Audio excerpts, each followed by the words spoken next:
Okay, thanks.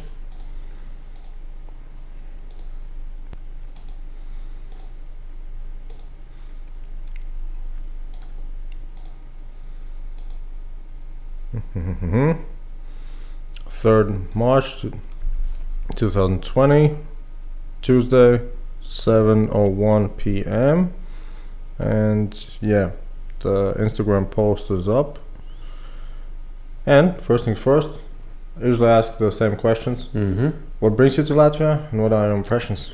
Traveling, I've been here once before, many years ago. It was 2013. I was visiting some friends in Tallinn in Estonia. And basically I had a couple of free days before I have to get to London to visit a family that's there at the moment. So decided to come down again to Riga, city. It's a nice city. People are friendly. Yeah, it's a bit winterish at the moment. Last time I was here in summer, it was a bit nicer. But other than that, definitely like it. Not expensive. Definitely a nice old city. River, parks, everything. Very livable, seems to me. So it's the second time for you? Yes. Did you do anything different? Well, it's been 7 years since the last time, so it was kind of a lot of visiting again, revisiting. There was still some stuff that I would have liked to have seen, didn't get around to it. But yeah, also 7 years, you don't really remember so much, so it didn't feel like a repetition. So yeah, walked around the old town. Yeah, saw some museums. Walked into the House of the Blackheads. Regular stuff. Well, sounds pretty touristy. Yeah. Yes, definitely. But yeah, I've got still another half day tomorrow. So we'll try to see some more. Got the Riga Motor Museum, perhaps. I've heard of it, I don't know where it is. Yeah, it's supposed to have old cars, antique cars, and seemed nice to me from what I saw. That's mostly it. Very calm couple of days in Riga. That was the plan, at least. You are a sound engineer, right? I am. Yeah, I live in Berlin, Germany. I'm freelancing, so basically I take projects for anybody who wants to record sound. I do exteriors and interiors, and yeah, it's interesting. At least I like it. Did you do anything related to your profession in Riga? Well, no. I originally studied mathematics and computer science. I guess you are perfect for the job then, right? I like to believe so, at least. Yeah. I try to be professional, get the job done, and yeah, I used to do a lot more concerts. But that's more work, that's intense, and I prefer current job, which is more studio work and even exterior, boom mics and such. Does it satisfy you? Or does it pay the bills? I'd like to believe both. It definitely pays the bill. I'm pretty happy with it.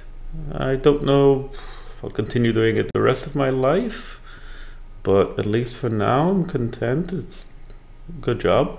Yeah, there's definitely worse, I think, occupations in life, and I'm not the kind of person who complains about my job. Definitely not. And how did you get into it? Family, friends. I used to be a musician. I tried to be professional. I feel like I wasn't professional enough. I mean, I know how to play instruments, but I never turned it into a career. And at one point, I want to get more into sound, and I used to do that, and just natural process in many ways, I believe. It worked for me so far. Do you make also music on the side?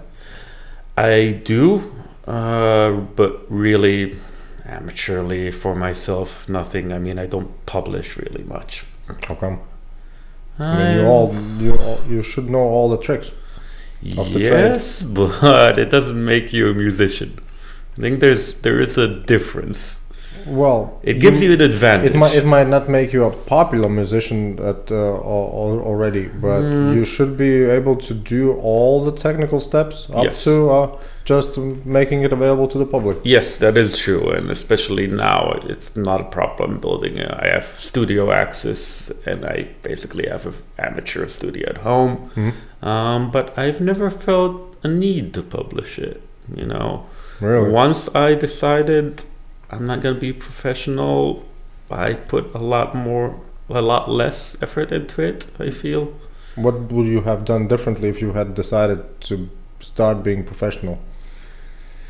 Well, it depends. All depends what kind of music you want to make. Do you want to do it solo? Do you want to join a band? That's assuming we're talking instrumental music. How was it for you? So I learned at a young age mainly to play the piano. That was my classical training. I learned classical music, jazz, that sort of stuff. And then I switched to a regular guitar. I started playing the guitar more often, mainly because it was a tool that's easier to incorporate into a band. That was the way I was going for. I never tried to be a solo act or anything like that. So I joined semi-amateur bands. We would play concerts, small gigs, nothing too big, once in a while a club and such, and play guitar. I was pretty content, but that is hard to pay the bills. That's a lot of, unless you're very successful, of course, but there's so much competition as a musician, and I was tired of the competition, and I was tired having to promote myself. I never was a singer or anything like that. So as a backup guitar player or as a pianist, it's very difficult. It is very difficult, and I did not want that perhaps difficulty. Maybe I didn't have the ambition. What about the solo career? Yes, that's even more work. Yeah. No, I there's so many, I felt, guitar players or pianists that are better than I am. And I decided to do something that I believe that I can be very good at, has less competition, and you can actually earn money by sort of working in that field without having to constantly need to promote yourself, constantly better yourself, constantly compete with others a lot more. I feel like there's a big difference between people at the top or close to that and the general public, or just regular pianists, musicians, anybody who can play an instrument. And if you're at the bottom, that's not necessarily the place you want to be, unless you're very much thrilled. If you have a passion for it, then that's another story. I did not have that great of a passion. It was never my intention to be a professional musician. I knew that I would be something, just a regular profession, just like everybody else, and I was content with it. I always felt like it was a hobby. And what would happen if you would publish some of your works and they get popular? Would you change your mind? That's a very theoretical question. Up to a point, yes. Yes, because that's unlikely to happen. Well, you do make music. Sure.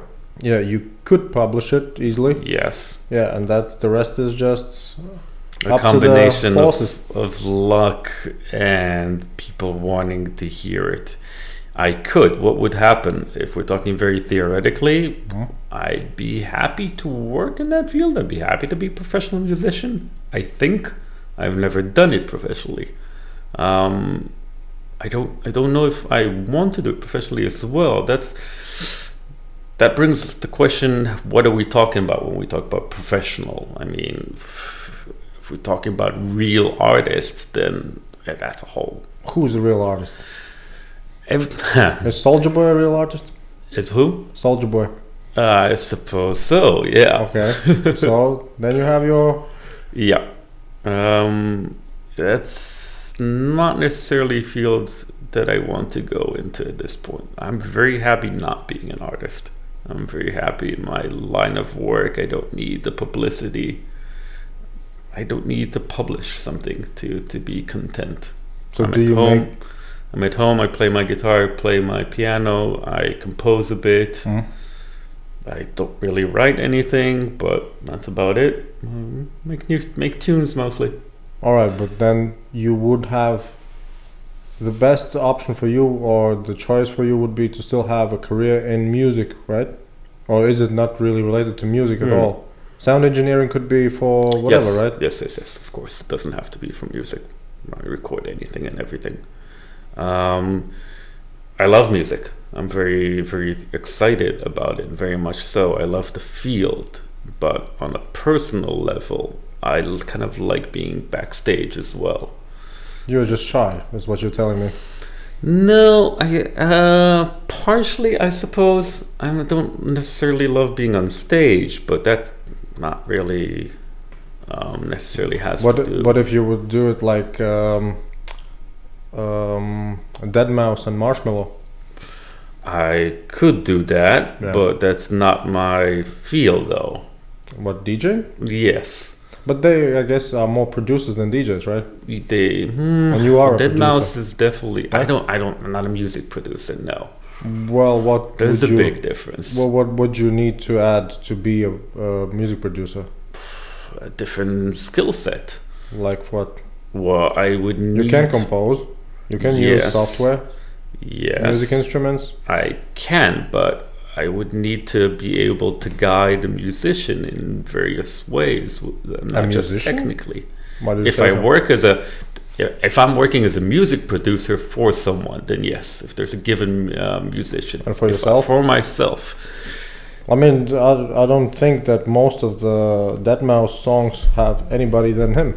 Sure, which is why I wouldn't necessarily call him a music producer per se. Oh, he's doing both jobs. He's a musician, more than a producer. But he cannot play any instrument. He can make music. I don't think that's... It's composing. Yes, right? Yes. And you can do composing and playing instruments. So you're double the musician than Deadmau5. I wouldn't say so. That sounds very... if we're looking at by the numbers, then perhaps. But he has a different skill set. Like I said, he's a very good DJ. He knows... I don't know, is he? I would believe so, at least. I'm not judging him by my personal opinion, by world opinion. He is considered very much so. Because technically, I think he's just playing his own songs, which doesn't really make him a DJ, right? True. Because you can actually arrange your songs as in just a pure performance. Yes, although he does play sets, so he is a DJ. Just like Paris Hilton does sets, right? Oh, she could be a DJ. Yeah, for sure. And I actually think she might be more of a DJ because she plays other people's songs. So she's just focusing on the craft of actually mixing singles. Well, that's true. Yes, but there's nothing to stop you from being a DJ of your own music. I don't necessarily think that's... I get your point. It's a blurred line. Yeah, perhaps. But as long as you're a good DJ, as long as the crowd is happy, I think that's the key point. Yeah, that's the key. Yeah. And you could definitely, if you have the technical know-how, it's almost assured that you could find a crowd that likes you, right? You just need a big enough audience.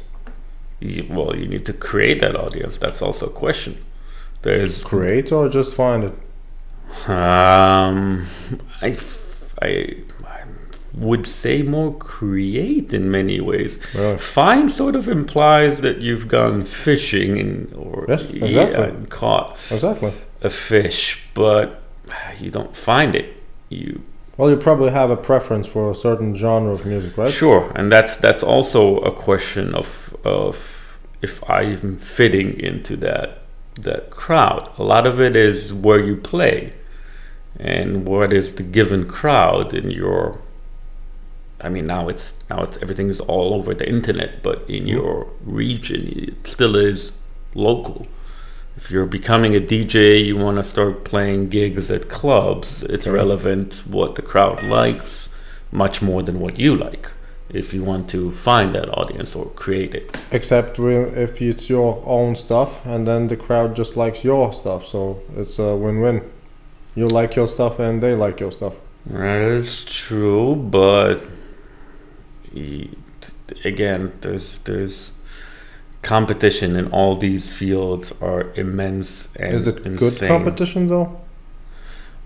Because Yes. it's always counted in the lower ranks, but Are the people, you mean, good, or is the music good, Yeah, or both. is the fact that there's competition good? That those are two different things, though. well, the fact that there is some competition just means that it's worthwhile, right?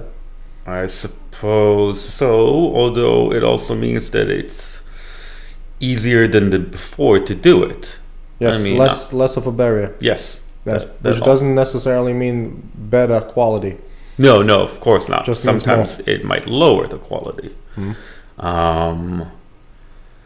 But it does raise the competition.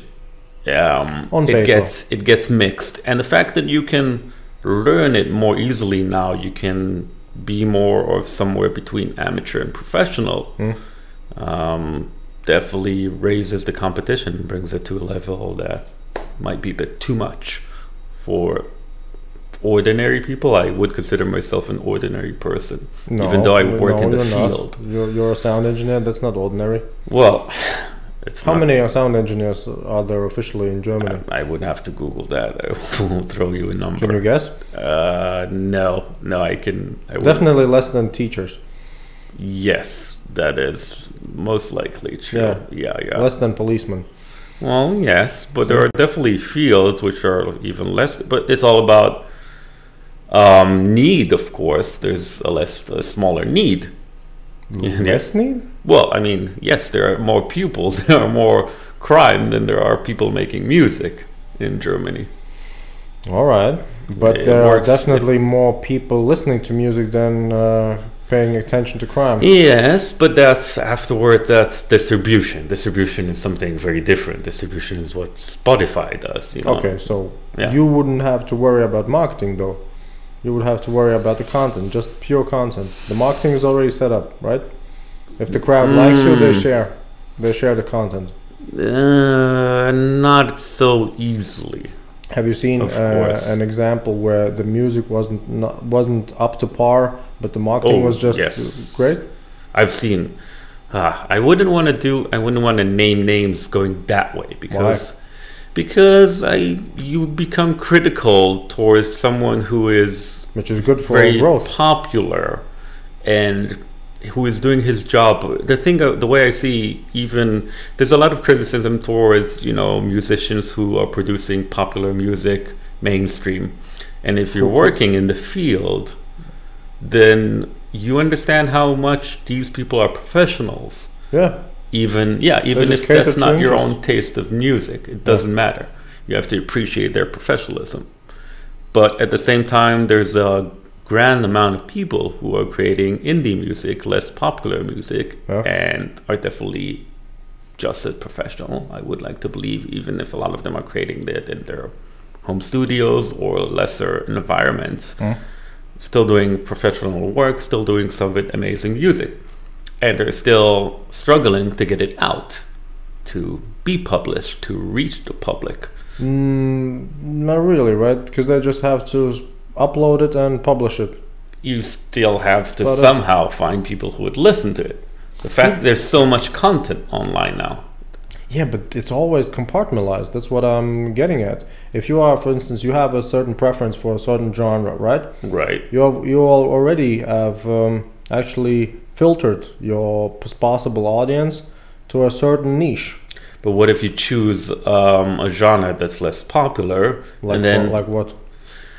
I think every current contemporary genre is somewhat crowded with listeners. True, and that's one of the problems. It's also crowded with musicians, though. You can see all these America's Got Talent or all those reality shows with musicians. Everybody's trying to reach an audience. Those That's people reality TV, though, right? That's not really about 10 music. years It's, now. it's more about a lot of them are creating music. They're trying to. Well, even if they're not creating, they're trying to sing. perform. They're trying to be musicians, or they are musicians. They're trying to get famous. The reason they go on those reality TV shows is because they hadn't been famous before that, usually. And they find it as a platform to reach a bigger crowd.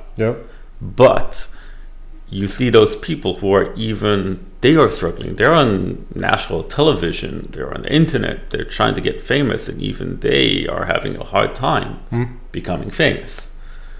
But the fame is not really the end goal, right? But it's hard to make money if you're not famous in the music industry.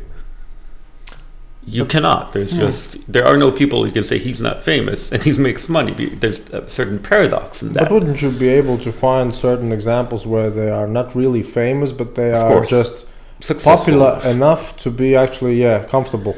Yes, it depends. A lot of it then depends on smaller things. What language you're doing your music in. English, then probably. Yes, English would be preferable.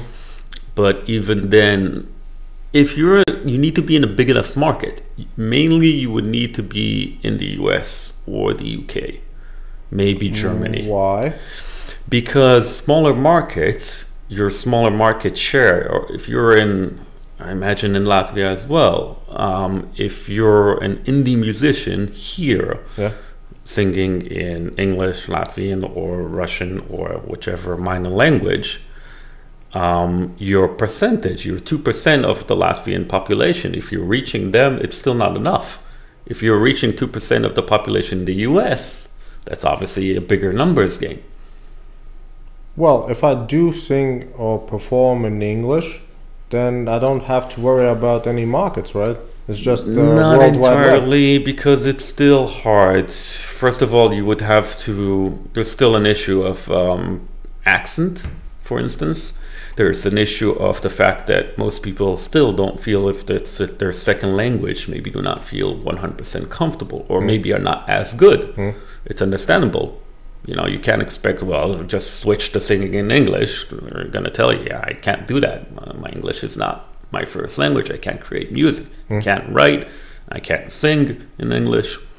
Just impossible. And then even if you're doing so, if you're a Latvian musician singing in English, it's going to be hard for you to promote yourself facing competition from people who it is their first language. English, Americans and Australians and such, they have an advantage over you. Not to mention it would be harder for you to be discovered, still in old-fashioned ways, in a concert hall or whatever, because you're in a smaller market. Your bigger city is Riga, But do you need to be discovered? You still, a lot of times, yes. There are still, we tend to think everything is online now, and it is true.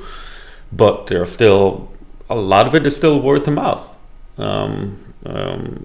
All right, word of mouth, yes. Yes. Because the publicity would be more of a guerrilla tactic.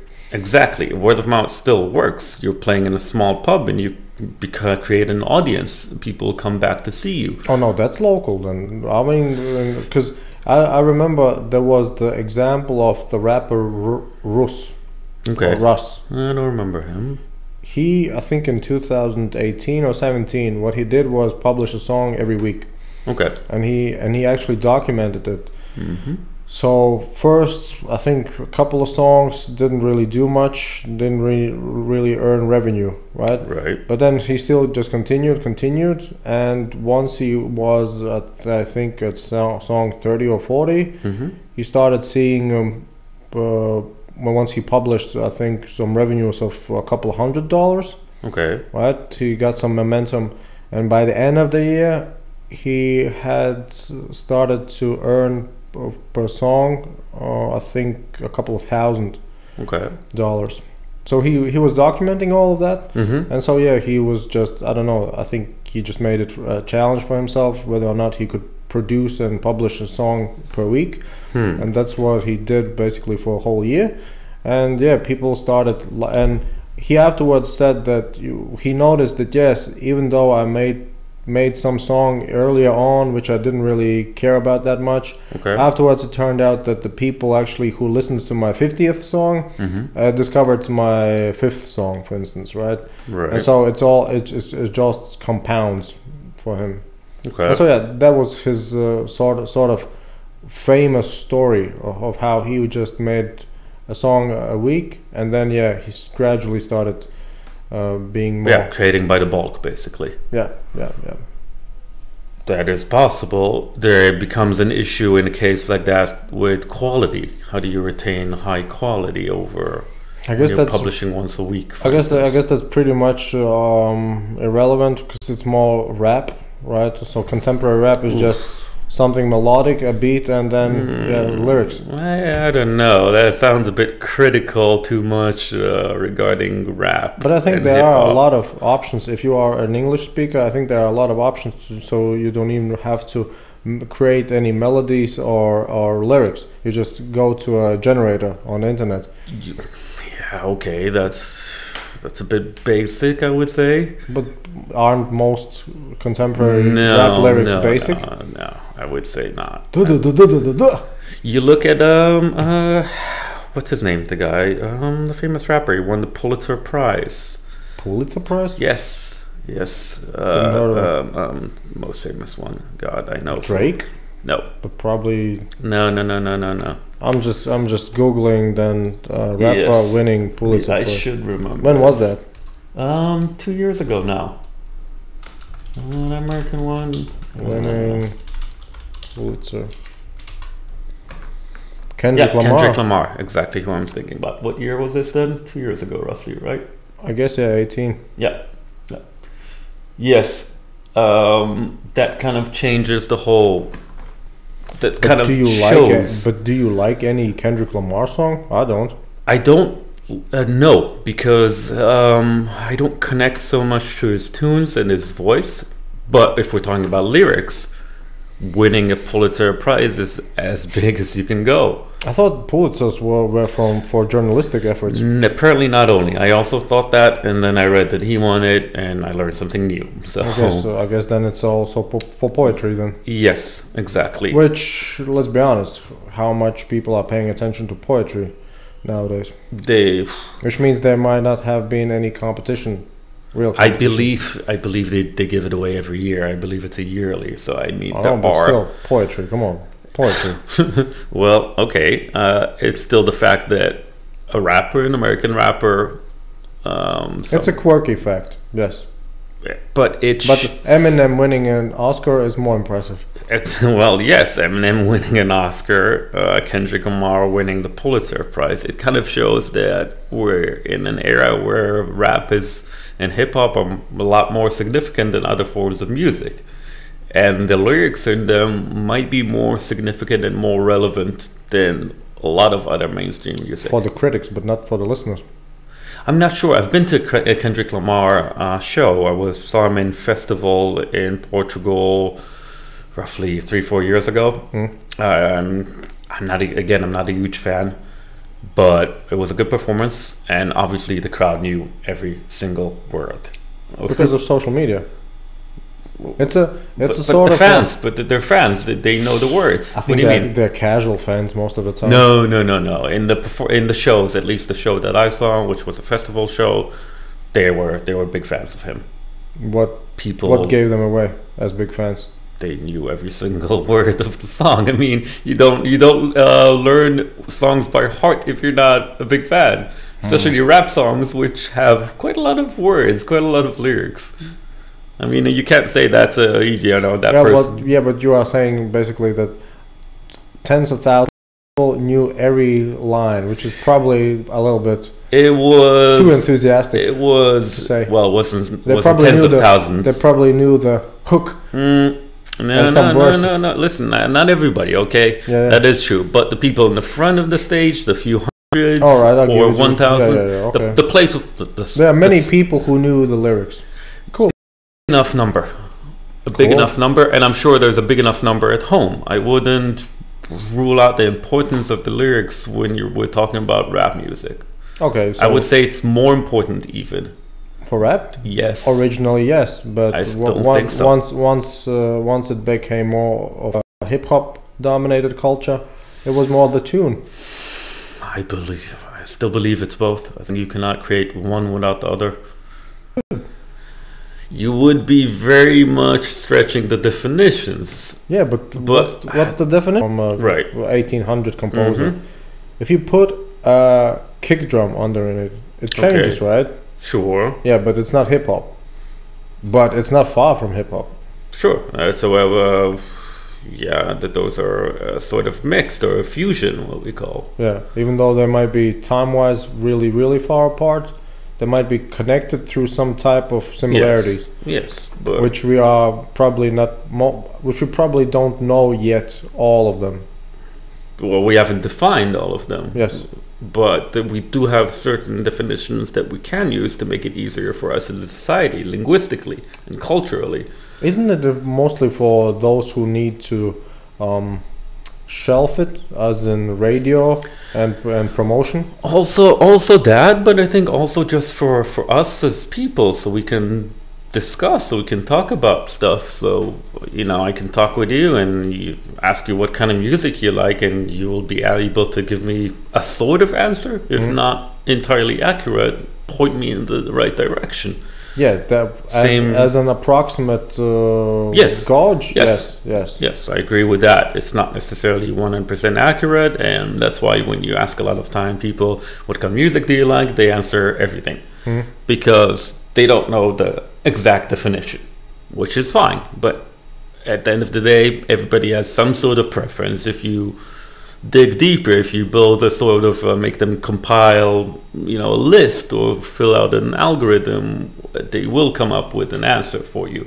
Similar to how people who say, I like to eat everything, well, you still have a preference, don't you? So I think it's similar. Yeah, in but when many ways. when you go into, let's say, nutrition, I think you could actually make the point that it's more flexible than people actually are aware of. So their view or their comment about something might not be really educated. Right. It's just that sometimes people don't have the right tools to describe their own criteria or their preferences. That is very much true, yes. And I think it applies to most or a lot of categories in life that we don't really know how to specify. And maybe in the future there would be some type of a measurement for, let's say, the emotional aspect of music, and maybe it turns out that actually people are more inclined for not specifically the genre, but actually just the emotional impact. And so maybe if you would put that into the algorithms of Spotify, it would turn out that they recommend you all sorts of genres. Yeah, well, I mean, they're already trying to do that. There are algorithms to, you insert gloomy, sad, rainy, and you would get a specific kind of music according to that. Those would be probably just specific keywords, right? Of course. But you could gauge it better, of course, but algorithms, Spotify is constantly learning as well. Is it? So, yeah, of course. It gives you suggestions, just like Netflix as such. It will build. I think Netflix becomes terrible by the day, more terrible by the day. Well, I don't know. Either they just try to skimp on something, or they just have another plan coming. They're trying. I don't know. I haven't noticed a big difference, to be honest, from when I started using Netflix till now. It seems. Which language do you use? English, I guess. Oh. Yeah. But it really depends on what content you watch. I mean, the suggestions are given according to the content. Well, here's the thing. It used to be the case that you couldn't go wrong with a Netflix movie, or so it seemed. Nowadays it says, who greenlighted this nonsense? Well, that's also because they're producing a lot more. Yeah, that's what I mean. But they still are putting those content items into your suggestions into that same feed, of course, right? Which makes you It's almost like they are devaluing their own value. In certain ways, yes, but part of the idea is to push as much content as of their own towards you and not foreign content. So if they're making an Adam Sandler film, the last one, Uncut Gems, is supposed to be great, by the way. Did you see it? I have not yet. I saw it. I pressed the really thumbs down because I get why it would be a different type of Adam Sandler movie, right? But I don't get the storyline. I understand it, but it seems so corny. In so many respects. Right. It's not a real drama in that sense, right? Because that should have some type of element of surprise and actually emotions. But those are just many no spoilers, please. Well, technically, if you will watch it in the future, I think there is no way to spoil anything. Because there is no real concurrent storyline, I think. It's just more of a... Have you seen the film Snatch? Yeah, of course. Think about Snatch, but just piss on it, right? And then light it on fire. Right. So you might get sort of... It's almost like it's a wannabe Guy Ritchie movie. Okay. Huh. Yeah, early Guy Ritchie, I guess we're talking about, yeah. Because it's related to those type of people, type of cultures, right? Just in New York, basically. But yeah, I don't know why, but somehow I think when it comes to the big production movies, there is a big difference whether or not the director has his own vision for certain things to look and to get the impression of certain scenes. Right, but I have to say seem to be in the minority there. I mean, it did get good reviews, so some other Have you seen other things that they review either favorably or negatively? And then it's just who was the one reviewing? And then they find out, oh, these are just people who prefer these types of things, that type of things.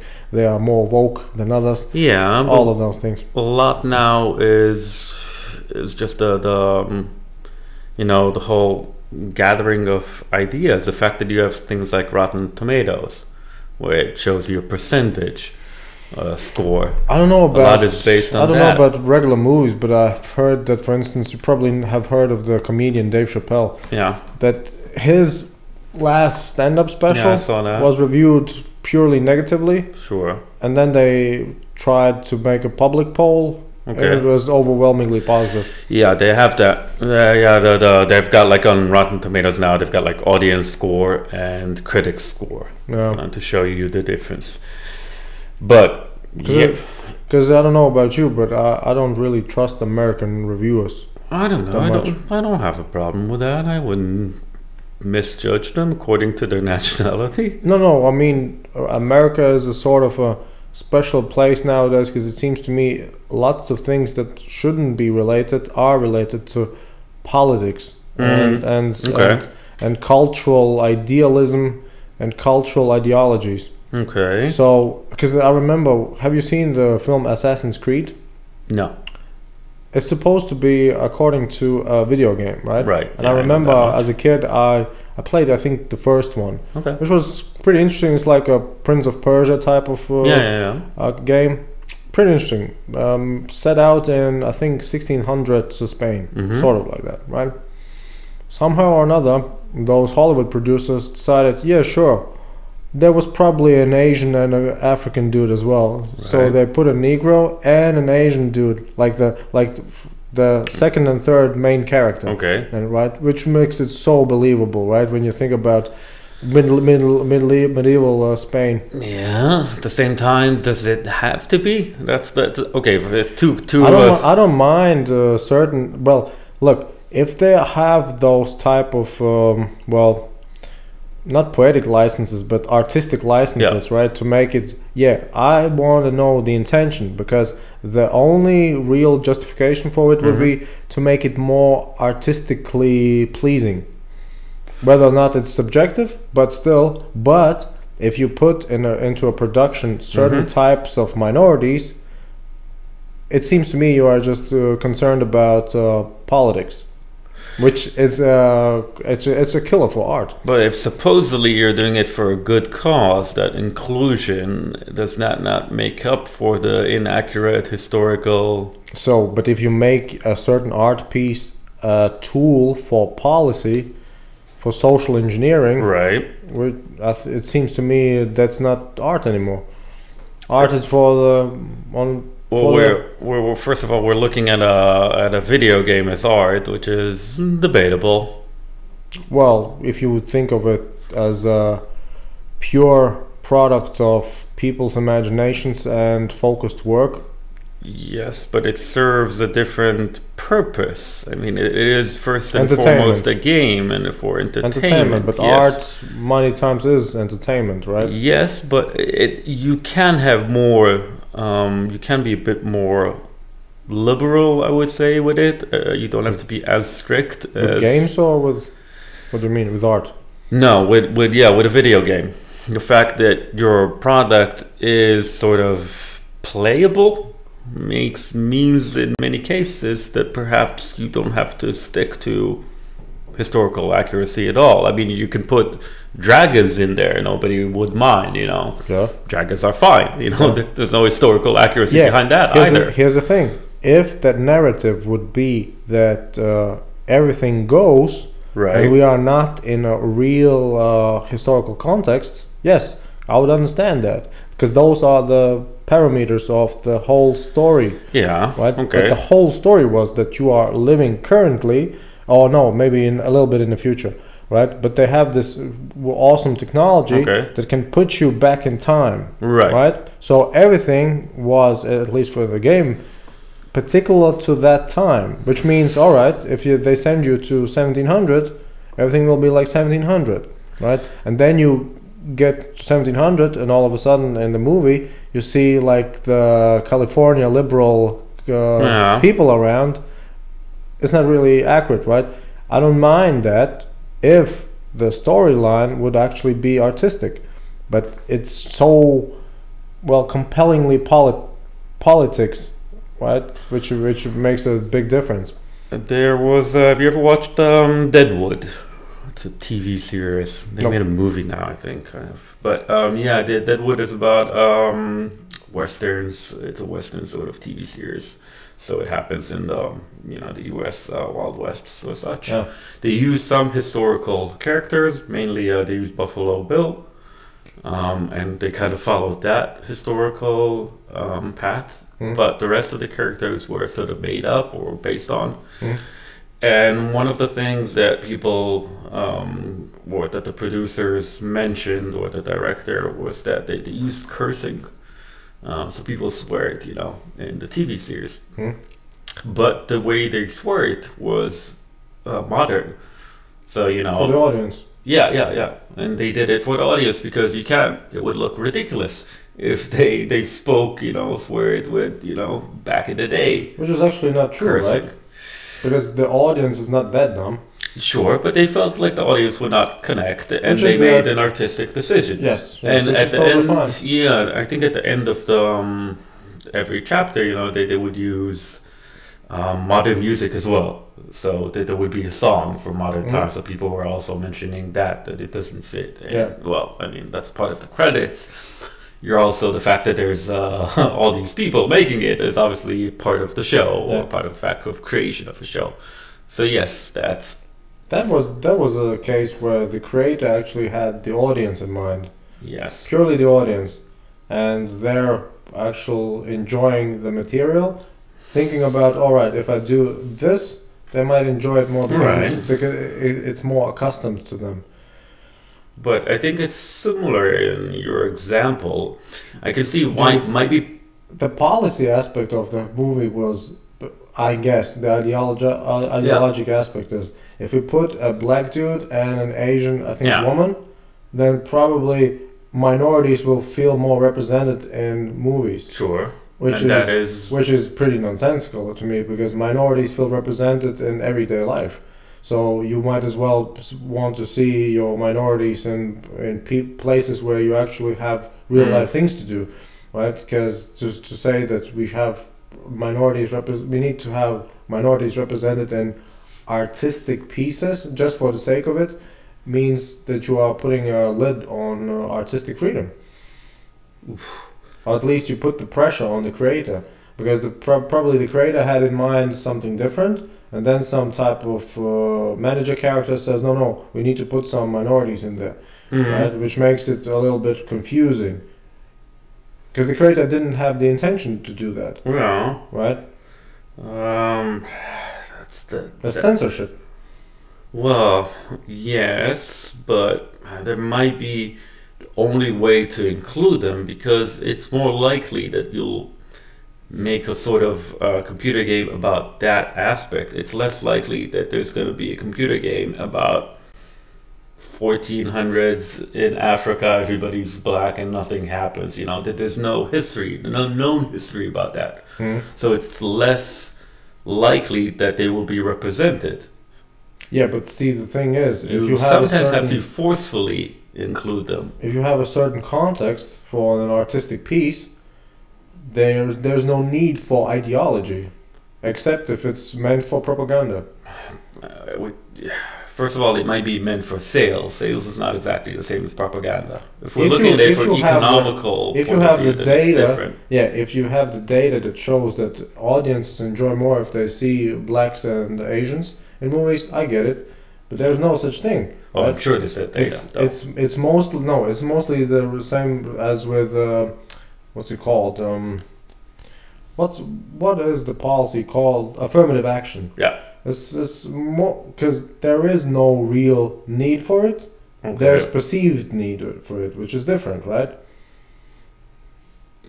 It's not like the free market has spoken and said, yeah, we need some type of privileges and discrimination against. But it has been concluded that the free market will not do it, and thus we as a society have to forcefully include. Which is sort of ideologic. Yeah, but not necessarily the wrong ideology. And no, but that is social everyday engineering. Okay. All right. So why involve art if your main goal is not just propaganda? Art should be art as it is. But it's not, again, it's not exactly. It's tempting art. To use art for more than just the sake of it. But we've done that before. A lot of art pieces were not real. Not to mention, if we talk about art, we can real switch. Art is never real. Yeah, then you're talking about historical accuracy within art. Yeah, because the artistic piece is not related to the whole thing, but a certain aspect of it, right? Yeah, the art per se would have no issue with it, because art can be whatever it wants to. There's no. Oh, don't get me wrong. Yes, I agree. Yeah. But see, the thing is, if you are an artist and you need to make compromises, not because you feel that's more relatable to the public or just better for you as the creator. Sure. But because somebody tells you, no, we need to put this like this because we want it. See? And then it becomes an issue of what's more important. One could say that it's more important to help minorities than it is to retain historical accuracy. And the assumption being that portraying them in movies is helping them. Well, if we're taking that as a given, if we're not taking that as a given, then the discussion is something else. Yeah. Does this help them or not? That's a different discussion. For the sake of this argument, we have to assume that it does help. So you're assuming that it helps, and then you have to think, okay, what's more important, helping minorities or retaining artistic freedom of the artists? But do you need to assume it? For this argument, yes. Otherwise, argument is different. Otherwise, the argument is it helpful or not? Not about the artistic freedom of the artist. That's two different arguments, in my opinion. Why wouldn't it be the artistic freedom in both cases? Because you've got first you've got the argument about whether it's helpful or not. If it's not helpful, to whom? To the minorities, to the people who are not represented. But but what I mean is to the society. Let's say first and foremost an art piece, right? Right. So, do we have to put into it any type of who benefits from it? Yes, because from art. note from the inclusion of minorities in places that they would not normally be included, or for the inclusion of them in society. So who comes first, the art or the policy? That's a good question. There's no exact answer to that. It's not that clear cut, in my opinion. I mean, it is quite, if we're talking from a liberal point of view, then it is quite important, I would say, to have minorities better represented in society.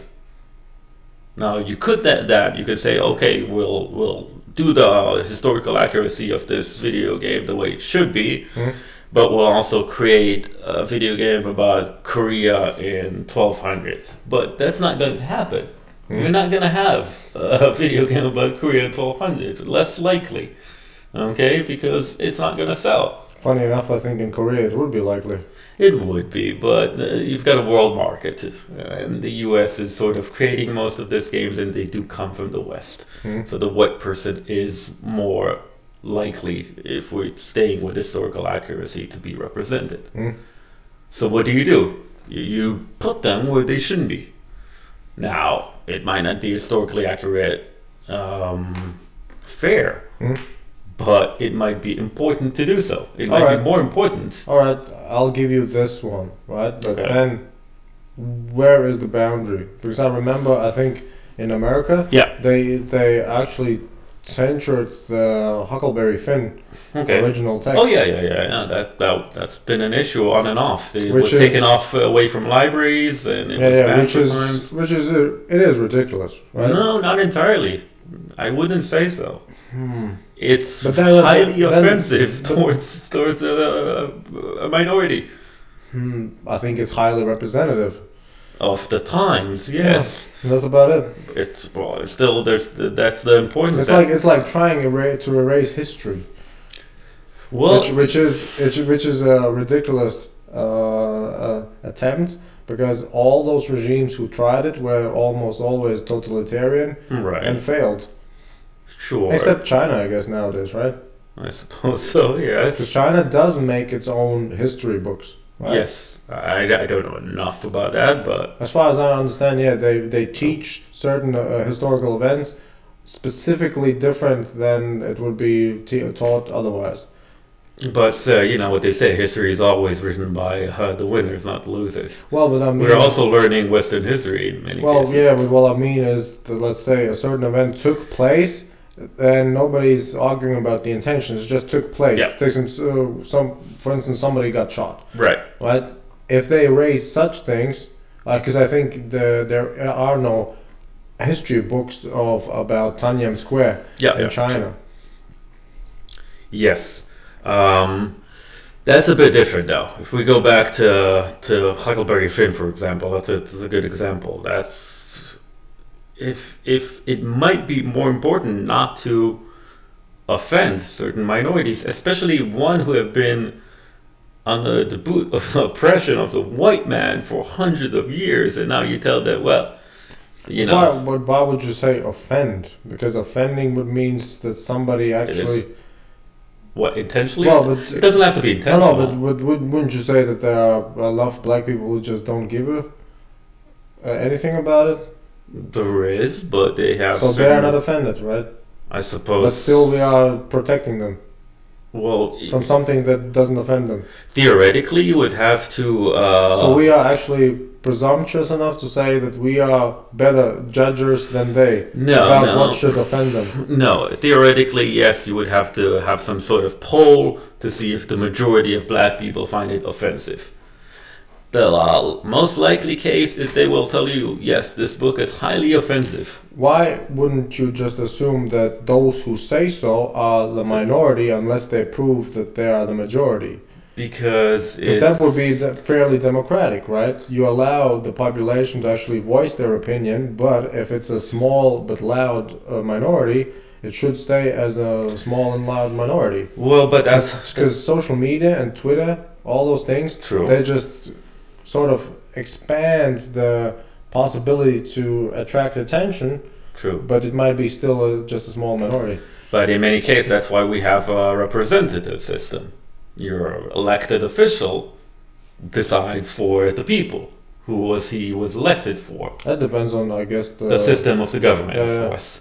But it is more or less accurate for most countries. Nobody does, polls except for cases like Brexit or such. Most of the decisions are done by elected officials, right? Yeah. Any form of government these days in the Western world. Yeah, you also don't do that. You can't just say, okay, let's count how many people don't like it and do like it. But see, that would be a great way. I agree. But that's the beauty of it. If it's a representative system, then you would only have to have the majority of that representative institution, right? No, because we are trying to give voice to the minority. Well, you can actually hear them out. Yes, that's about it. Well, I mean, we're also trying to that's maybe more than hear them out. It used to be the case that you don't allow somebody to voice their opinion. Of course, but no, we're trying to not just voice it, but to not that make it heard, but also take it into account. All right, so what would happen if somebody is offended by a text, somebody isn't, and the third person actually wants every historical text to be accurate, to stay accurate? So there are also three different interests. It is a problem. And if you give that minority a bigger value, so to speak, you are saying your opinion doesn't count. Well, in democratic systems, sometimes it's more important to protect the minority. That is part of the job of the majority. I think democracy is explicitly about the majority. No. You can't. Basically, you look at the totalitarian regimes. I think honestly, democracy is about the majority. With protection of the minority. If 55% of the population decide to kill 45%, then we would say no, you can't do that, right? That we are. I think if you are calling it a democracy, it should be the case. I think democracy was just purely a majoritarian system. Well, I think so. Maybe according to Greek. You can make it a qualified system, and so you have to put another criteria in it. Modern democracy does not give absolute rights to the majority. It doesn't work like that. Absolute rights. Yeah, not everything goes. Well, I don't. Yeah, because there are certain individual rights that are being protected since the 70s. Yes. For instance, human rights. Yes. Yeah, exactly. But see, that's just the protection level, meaning nobody can even if it's the majority, nobody can infringe on your certain human basic rights. And not just the human basic rights. For instance, you take offensive. You cannot offend people just because. Isn't offensiveness pretty subjective? It is, but there are some things that we agree upon as a society by now. It is. People like Trump or hate Trump. So, who is agreeing on what? Yes, not everything we agree on, but some things we agree about. It is considered, there are hate crimes, for instance. Yeah. There is a definition of a hate crime. You cannot use even verbal hate crimes.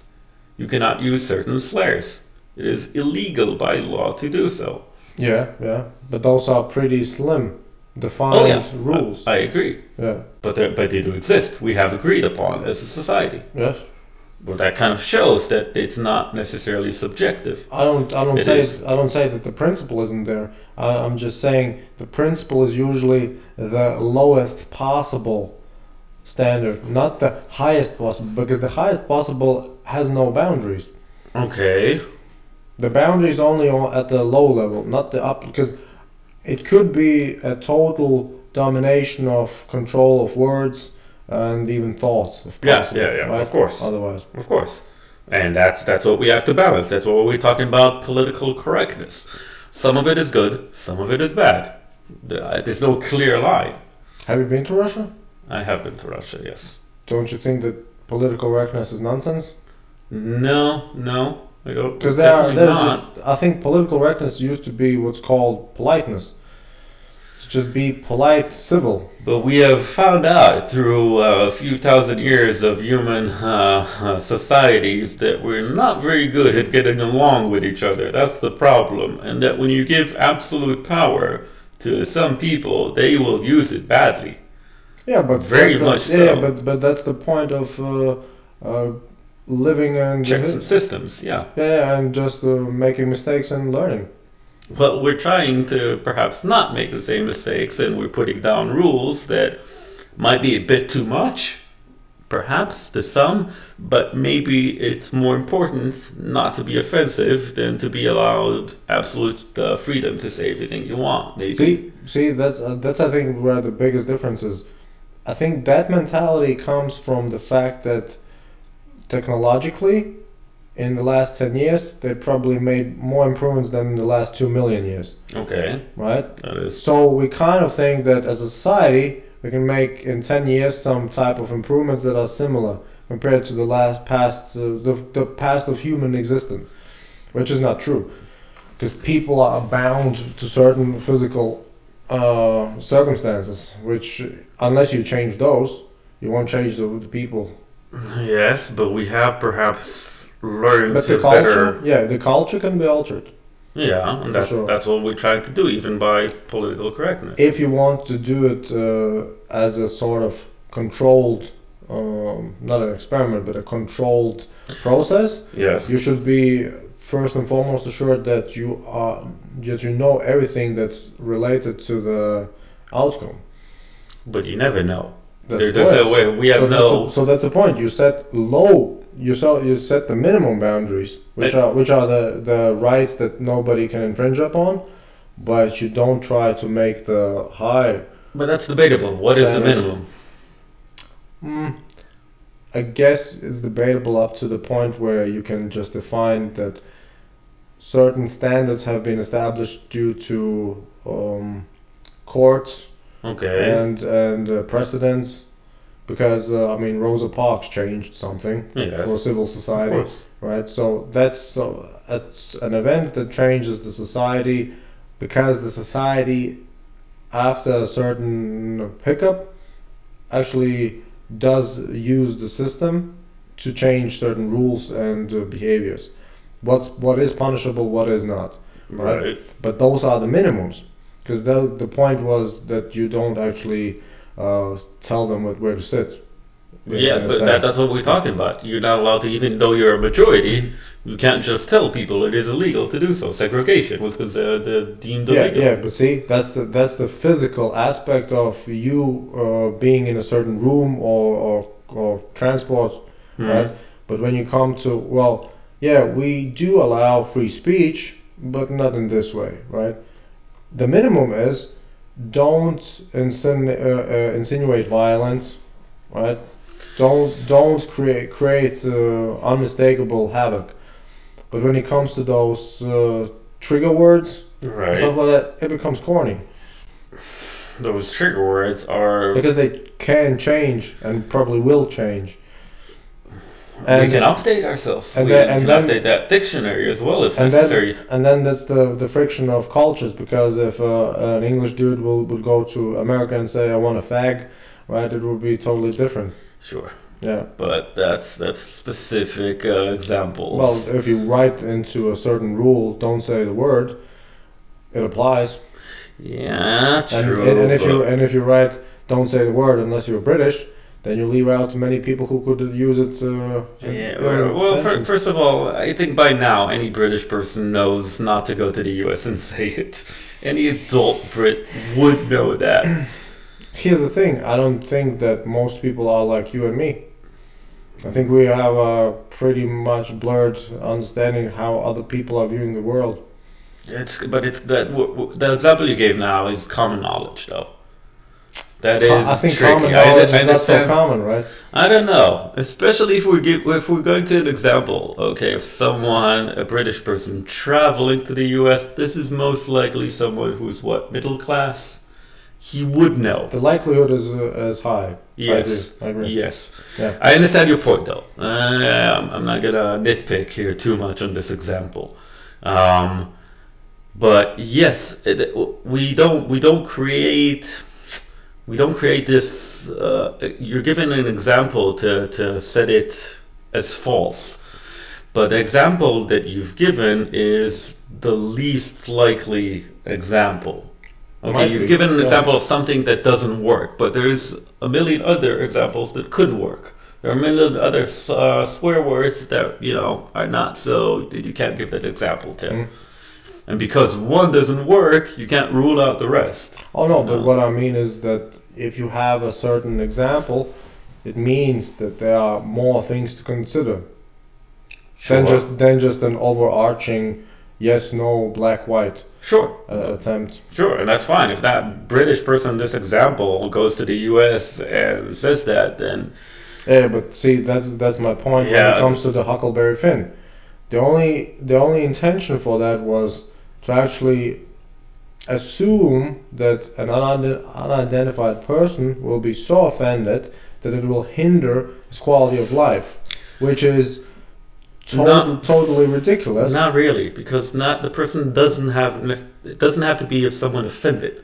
It's about keeping that word within the society, sort of. You have to remember, Huckleberry Finn, for instance, is being taught to children. There is a problem with teaching that that's a normal word to children in the 21st century. Can you look up a dictionary and find the word? I suppose so, and a dictionary might tell you that it's offensive. Wikipedia will likely tell you. So, but still, the That it's word offensive word. is just a word that you can find. I suppose so, but you can find most of the swear words in the English language. They don't come from nowhere. They are considered, a lot of them are considered, offensive. Yes, but if somebody has put them in his literary work, nobody's trying to delete the F word.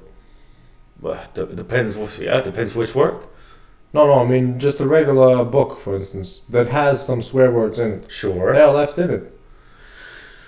Yes, one of the reasons, the problematic issue with Huckleberry Finn is, again, because it's a children's book, or deemed so by a lot of people. And it is taught in the American curriculum a lot of times to children and given to children. Well, so why not just eradicate it from the curriculum?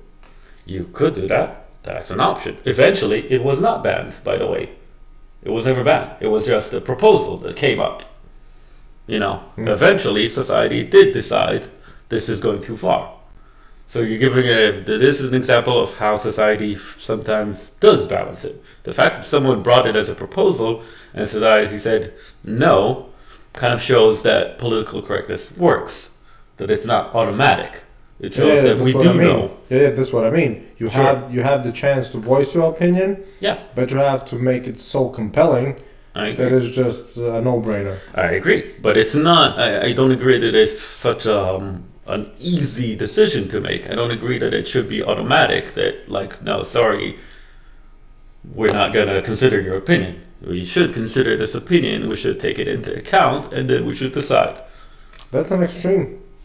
That's an extreme because you know that people have ridiculous ideas many times, which we could say in the first second you hear them. That's ridiculous. I know, but this some of them you do, and some of them you should say, okay, this is actually has relevance. We should maybe consider it. We should at least bring up the debate. And one of the things that it brought is that debate, that what we're talking about now, but when it's right to censor it, when it's not. Having the debate alone, if it helps to create more clear criteria, it's nice. But has it? I don't know. Even if it hasn't created a certain criteria, it brought to mind the issue. It brought to the public the fact that there are books out there that use words that might be offensive, that might be wrong, that might be harmful, that might continue creating. But how come that the might be part is relevant? Because everything is... Because it's sort of like saying, well, I know somebody who was killed by a knife, so when I go inside somebody's house and I see a knife, I feel offended and scared for my life, right? Yeah, it's sort of logical, but then again, it's not that logical. Yeah, but it's not entirely the same. How come? The emotions could be real. This specific example was meant towards a specific race. Huckleberry Finn. If you're using Negro there, it's obviously meant towards these specific people. Well, would you say that because little there was racism involved? I don't know. Not necessarily the writing of the book, it was but just a commonly used word probably at that time. So, what is racism? Because just a regular word cannot be racist, right? Why not? What do you mean? If you use it in a racist context, in a racist way. Yeah, but but saying the word nigger in I don't know 1800 is the same as saying a black dude in the 21st century. Not necessarily. There's a lot of debate, by the way, about that word, about whether it was used to humiliate or not people. Mostly not. No, there is a certain debate at one point, because at one point it did become an offense. Yes, before it was changed. So you could say at the very beginning, maybe not 1800s. Yeah, when they first took slaves, maybe they used that word. It's almost like a taxonomic. Yes, word. Yes, but we're not certain about Huckleberry Finn times, for instance. We would not know about whether if the storyline that is that the one character is trying to humiliate the other one, all right. Even if he's not trying to humiliate, even if he's using a word that if the intention is not clear, it means there is no hostile intention, because otherwise there would be some form of proof that the intent was hostile in the storyline. I mean, well, because it would be so ridiculous to assume maybe it's some subliminally. Right? No, I mean humiliation. Not subliminally, but the author can show intent by placing it. Yeah, but then when he wrote it, right, he didn't have the consideration about some people trying to figure out whether or not it's hostile or not, because at that time it was a pretty common word. So if he would like to use it in an insulting way, he would make it clear. You're assuming that it was because it wasn't a big deal to use that word. That's what I'm not sure about, though. At Mark Twain's time? Yes. How come? Well, I don't know exactly when it became an offense. I can't tell you. Probably with the civil rights movement. I'm not sure. After Second World War. I'm not sure. I would have to read more literature about the subject. That's the question. Because I guess there's no real, just 1 year and that's it, right? But all in all, at the start of the 20th century, because slavery was abolished end of 19th century, I guess. Yeah. So start of 20th century, the colloquial language was still the same probably, because the one generation hasn't even. I would assume so, but I wouldn't be 100% certain that there was no offense taken by black people being called Negroes at the time. And what if they are being called, let's say, Negroes, and finding that offensive? I'm not a black person. It's not my decision to make. Well, but if somebody is... if someone is offended... Calling you Blanco... Then I might at one point that has different connotation though. A lot of it is connotation. A lot of it's calling someone. I think by connotation you mean intent. Yes, or not even intent. How society perceives that word. But there is no overall perception. There is a common perception though. We're not. We're not single people on an island. In a local area where a certain dialect... Everything is global where a certain dialect and slang is possible, yes. Because then the language is sort of bound. And so you could assume that somebody knows and understands and thinks the same. Mm-hmm. But I don't think that you could mix a Californian dude with a New York dude and say that they understand the words similarly. Or that they feel the words similarly. You would have to go a bit further than California or New York. You'd have to go from California to Baku in Azerbaijan to maybe make that a bit more. Because I think the distance between New York and California and the cultural differences between them are the linguistic ones might be smaller though, especially in the English language. I think the use of the words is fairly idiosyncratic. I don't know. I don't think you can claim innocence on such topics like No, I didn't know. don't I'm say sorry. that they wouldn't know the options of understanding words differently, Right. but I would guess that they have some particular things that they say which somewhere else would be perceived as almost threats, for instance, right? Whereas they use it as almost like endearment. That's a little bit of a stretch, but yeah, could happen theoretically. That is true. Yeah. But yeah, but there's still a social aspect to everything we do. There's still the relevance of setting laws and setting common ideas. Well, here's the weird thing. If technology has improved to the past 10 years more than the past 1,000,000 years, and society hasn't, how much law should be changed and how fast? I don't necessarily see. You're saying that social aspects have not gained so fast in many ways, or have not are fallen behind. I think the human mind has a capacity which cannot be accelerated. But how has the advancement of technology been critical so much that we have to change our beliefs? I can't think of many actual technology either allows you experiences. to live more comfortably or do your intended actions more effectively. So But if you have the circumstances of technology providing you with certain comfort, you're less Okay. likely to put your mind to some unuseful things. Maybe, but if we're talking about social interaction has not changed so much within the 10 years. Sure, we're now using social media, we're online, but we're still talking, we're still using verbal words, we're still, whether we're writing them or not. Is it true? Because I think emojis are more many times. But emojis have meaning the same way Like words do. hieroglyphs, yes. Yes, it doesn't matter. It doesn't matter if you write happy or if you're using a smiley. It's the same intention. As people, our But it doesn't. interaction Yeah, is but the same. see, here's a weird thing. Language has a primary function of communicating, Sure. but it probably has another function of allowing you to clear your thoughts. Clear your thoughts. How Yeah. so? Well, because to write something means you have to think about it.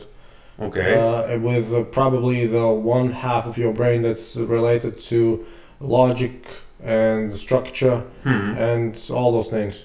Whereas an emoji is more like a emotion-driven response. It's the same. It's communication, but with a different part of your brain, probably. I'm not sure. It just I feel like it's more words. Because put remember, into- most people didn't use written language up until probably 19th century, Okay. right? So, I don't know, but okay. well, Well, then you illiteracy Printed, was yeah, eradicated. Gutenberg and such, but Yeah. but he still wrote.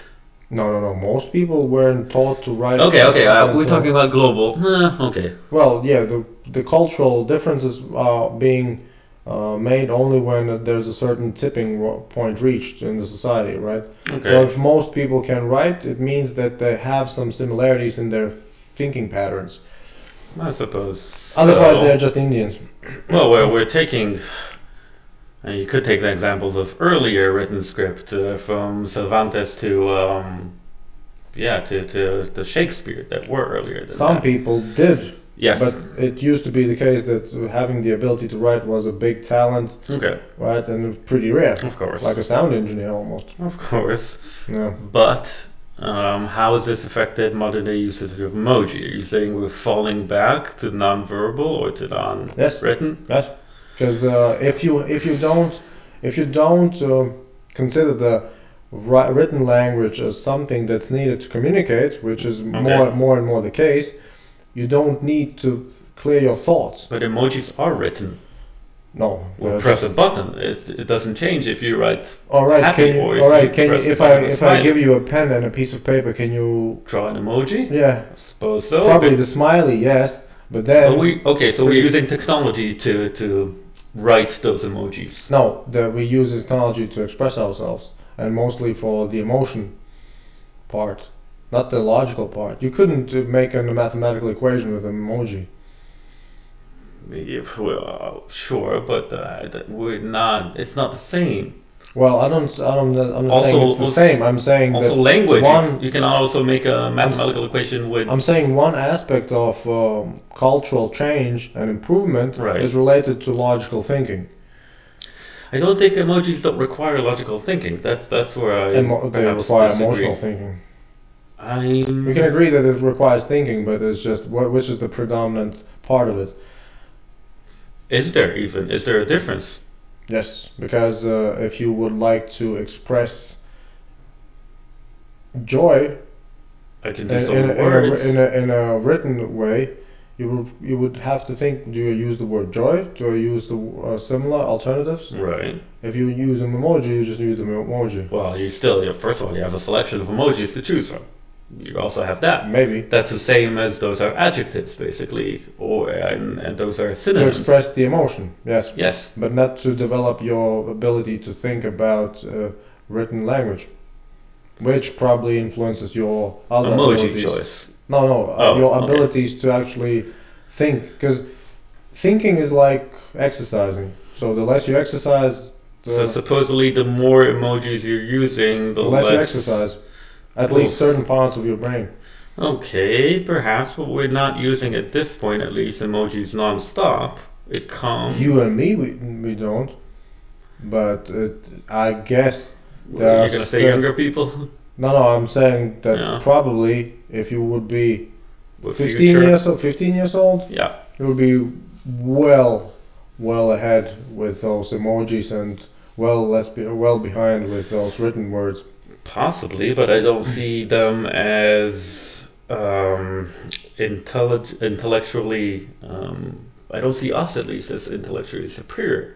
So that does not stand that test necessarily. Well, it's hard to test someone at the age of 15. Superior in certain respects, for sure, because you would be more competent in different things related to, for instance, sound. Right? Of course. Well, no, we're not talking about But that. if you wouldn't, but if you wouldn't be able to write, I would say you would be less competent. But just because of the fact if that I look you at 15-year-old, right. 15-year-old my generation or younger, older generation than current 15-year-olds, I mean, okay, I can't really give you too much info on that because I don't have the data. I don't come in contact with 15-year-olds. I haven't tested them. But I would assume the differences in brain capabilities are not significant, or even usage of such. Capabilities, maybe, but exercised muscles. I don't know. I don't remember my generation being some sort of Einstein-level genius at the age of 15. No, look, at one point in time, if you would said, I can read and write, you would be a unicorn in society, right? Right. And then all of a sudden, through the schooling system, everybody could read and write. Almost everybody. Okay. All right, so it's not a big deal anymore. Hard to say. It's not to say that those people in the 17th century were stupid. Yeah. But they were less competent in certain respects. Okay. Then, yeah, they might be less. But they might be better cobblers than you. Of course. Yeah. Most likely. Yeah, that could be said about today's generation, but I guess things change anyhow between generations. Can you imagine if you would finish secondary school, you would go to an employer, and so he would ask you, well, what is your preferred position? And then he would say, yeah, I would like to be an influencer. Okay. Right? Yeah, why not? Sure, there are some, but it's a matter of whether or not it's something that could be constructively used for the majority, or at least a bigger part of society than just yourself. Not necessarily. If we're talking about the private sector, then society doesn't... Especially for the private sector.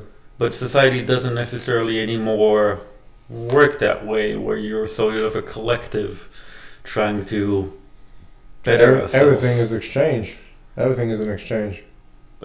Either from services, emotions. Instagram influencer gives you as well something. Yeah. just like any other profession. Unless nobody cares about him. Of course, but then you would have to find another job, obviously, to make money. So maybe at one point you should be able to write. I don't think I think you're going a bit too far with your thinking that these people cannot write at all. Yeah, that is extreme. I think they will develop that. But that's the only way to actually gauge the preferred middle ground many times. Well, I think we can let society run its course, though. Unsupervised? But we've done so mostly till now. I mean, we're not talking about. I'm not talking about. Yeah, we were talking about regulations and rules earlier, sure, but at the same time, I feel like this will, like I said before, society will find a balance, just like it has between censoring books to allowing freedom of speech. So it will at one point give these young people a sort of push in the right direction. If they will need to learn again better to write, they will do so. I'm also assuming that 15-year-old me would be better at writing. I'm still not 100% certain about this, but assuming so, I think the balance will be restored if necessary. Just automatically, or by social engineering? Just automatically, I feel. That is social engineering. That is social. But isn't that the counterpoint to your argument that we should actually make some rules for speech? Yes, when necessary. I feel in this example, it is not necessary. That's what we have to decide. When it is necessary and when it is not. It is not always necessary. We don't have to set regulations for everything. So it's free market subjective. Yes. Yeah, it depends on the person you talk to, the person you are. Someone else might give different opinions than I, and then we have to conclude or work together as a society, even not intentionally. Also, when these people, like you said, not everybody can be an Instagram influencer. They're gonna go into the market, and they're gonna have to be authors, and they're gonna have to be lawyers. And if they were using more smileys within a year or a few weeks in a law firm, they will learn again how to write and read. Probably before that, because they will be in universities. See, but what happens if up until then you have certain respect, if certain aspects changed with the speech in different areas, and then those people say, well, you changed those, so why not change the way we do law, for instance? Law? So why wouldn't I just put some emojis in the articles, and then if somebody wants to go to court, and on that grounds I would say he's discriminating, and it makes me, it offends me. Right. Well, what is that film about the future stupidity, or the one I'm thinking about? It's by the guy who made The Simpsons, Matt. I don't know, Futurama, but... No, not Futurama. Maybe it's not by him. It is by him. It must be. It tells about this dystopian future where everybody's really stupid. Okay? It's like in year 3000, and there's a guy that I think was similar to Futurama. Basically, it was frozen, or I don't remember what, and he wakes up, and in the past, he was like a regular, just normal guy. Okay. In the future, he's basically a genius. Yeah. Right? Because society went downhill so bad. Yes, so that's what you're talking about is theoretically possible, but it is such an extreme that we might be overthinking it. That's the question. I guess every time you discuss ideas, you are running the risk of overthinking it. Sure, and at one point when you go to extreme ideas, I can't give you an answer. That's the problem, because it is. Yeah, you just can give your thoughts. Sure, but we are at risk of running too far ahead of something that will never happen or is unlikely to happen. What do we do in an extreme scenario like this? That's a good hypothetical question. There's no solution for that, though. there's not necessarily one. I think there are solutions, at least the principles of some solutions. What, gathering? We could start banning emojis if necessary, I suppose. Because you can define certain measurements about certain aspects of everyday life that you find more useful or more needed than the rest. Sure. So you actually define those type of actions by some criteria. Yeah. Because I think if you can make speech right with defined laws, right, it means you could actually define everything you want, right? Of course. Again, as a society, you don't need to decide upon every nuance. Okay. But then again, on the principles that you could actually, you should develop yourself in this respect, this respect, this respect. Otherwise, if you are not fully developed in this area, it compromises this area, this area, this area. I guess by now you could probably figure that out as a society that, all right, if some people don't do that enough, they are atrophied in not just that aspect, but also others. Okay. And then we pass laws, I suppose. Or at least guidelines. Guidelines. Okay. That theoretically could work. I suppose so. Yeah, but that's the that makes a very difficult distinction between utopia and dystopia that you create there as well. I don't see the becomes problematic. You know, you want to have control, but at the same time, you don't want to have ultimate control. That's what we're talking about. Well, think of a balanced society. Think of a system where somebody can prove to you that no, we need to change it because then it will be in your interest as well. Okay. Right? So, all right, yeah. So there's always the challenge of one-upping. Yeah. That's how a curriculum works when you study, basically. Someone decides for you what you should study. In many ways as well. It's definitely the idea, but let's be honest. I mean, many times it's more of getting by for everybody, not just the pupils, but also for those who teach. Yeah. So it doesn't. It's almost impossible to achieve the stated goal if nobody has the enthusiasm or motivation to actually think about it. Okay. And achieve it. So you're saying that we're throwing in some more populistic topics into the blend to make it swallowable, I guess? Palatable, sort of. Well, yeah, I don't know. That's debatable. I mean, you're not gonna start teaching about Vietnam War just because it's a cool subject, if it has no relevance. Yeah, you don't need to do something just because you can. Right. Right. You have to have, because physics again is the limiting factor. We don't have unlimited time. Yeah. We don't have unlimited space. So it means we shouldn't have unlimited unlimited uncontrolledness. We should have some type of freedom, right? But we would need some guided freedom. Yeah. That's basically how our society worked till now. I see no reason why we don't continue with this form. It's not really. I mean, when you think about it, the society has worked that way maybe for the past 30 years. It's not that much. I mean, the Berlin Wall fell when? 90s? 90? Well, okay, we're talking. First of all, that's not a whole society. That's Eastern Europe specifically that we're talking about. That's not the whole world. The whole point of the ideologies, right? The West, totalitarian. East. True. East. Yeah. Okay. And both of them had their restrictions on people. I mean, if you were an American, you wouldn't be able to go to Cuba. Yeah. At the time. Well, still problematic now, even. Probably. Yeah.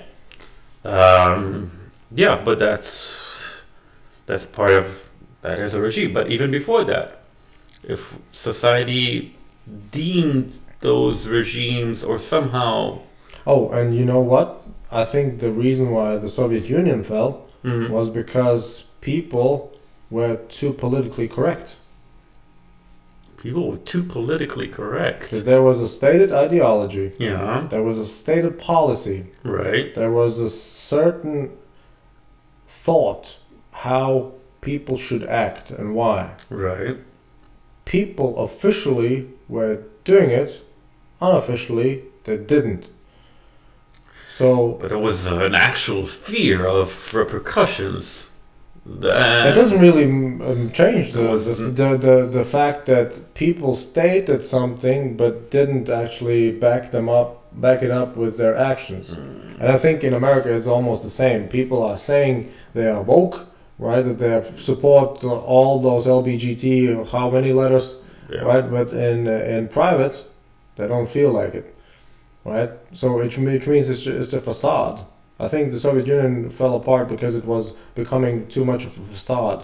People were actually despising the system, but despising the certain attitudes that they were required from them without needed explanation and justification.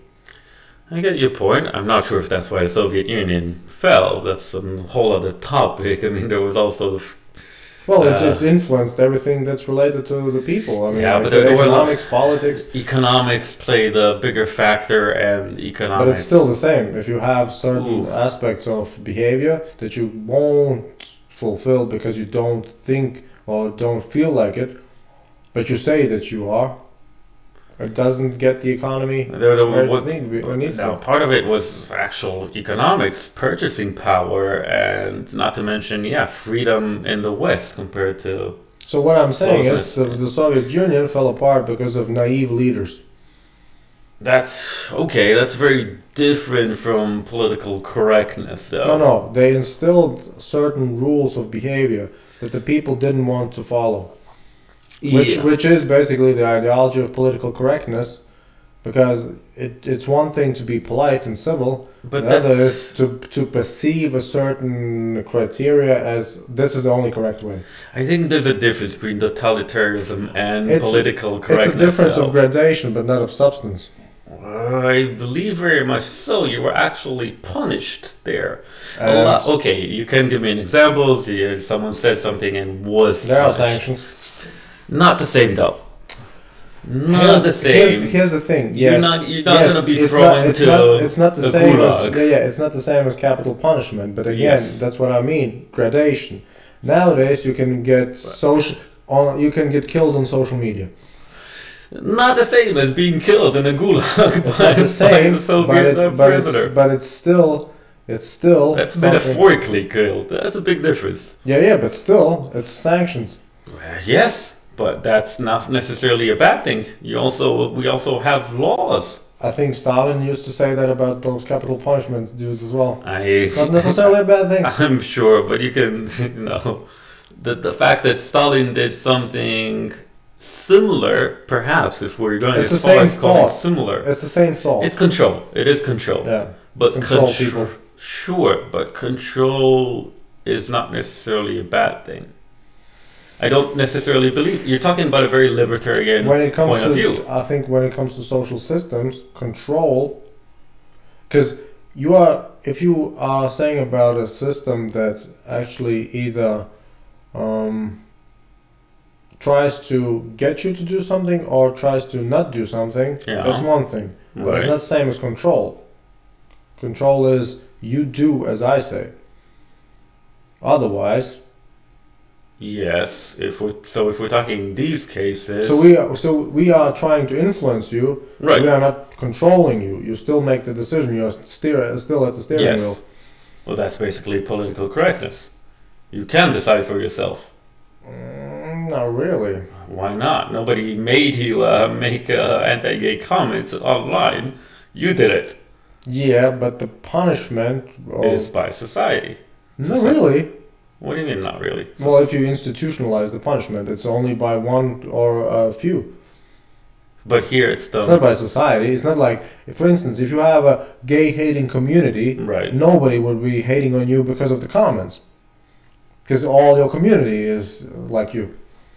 Okay. So what you are saying is that in those type of situations, the community as a whole should be ignored, but some type of central institution should be listened to, which says this is not politically correct, so you have to be punished.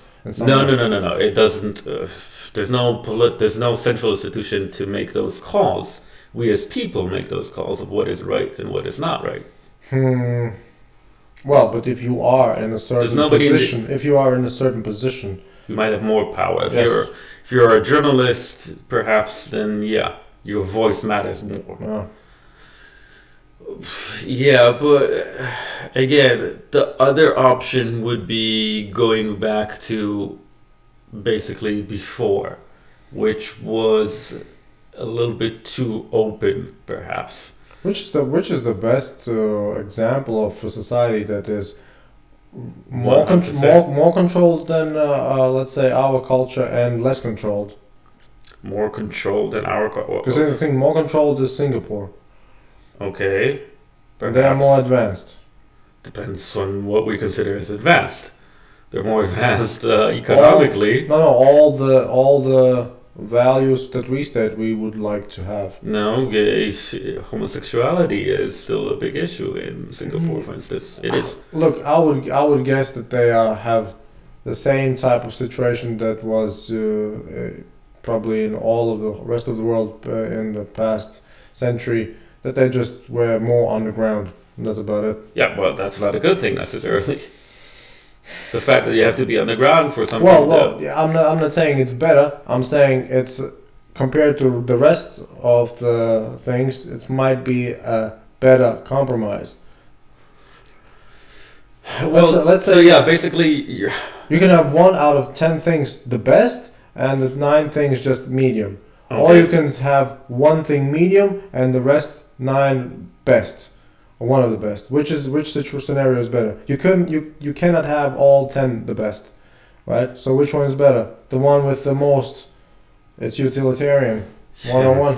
Not really, because because you're improving something for the majority. Yeah, and somebody has to make a compromise. Exactly the problem. Exactly what I stated before. No, but that's what I mean. There always are compromises, also in our culture. Yes, but it is sometimes you want to go the other way around. Sometimes you want the majority to be the one. I don't know, because worse off. Look, I've heard of the news in, for instance, Germany, France. Every once in a while, some type of big union wants to have bigger wages, right, and so they just basically shut everything off for quite a while. Yeah. Which is almost like a ridiculous thought in Latvia. Okay. Right? Which is to say, there are differences culturally, but we are not willing to make such compromises. Right? So you say no to unionizing? No, we could have more unions than we have. Okay. But I think the cultural mentality is not to have such compromises, because there is a certain responsibility if you're not doing the work on such a high level, on such a high scale. Mm-hmm.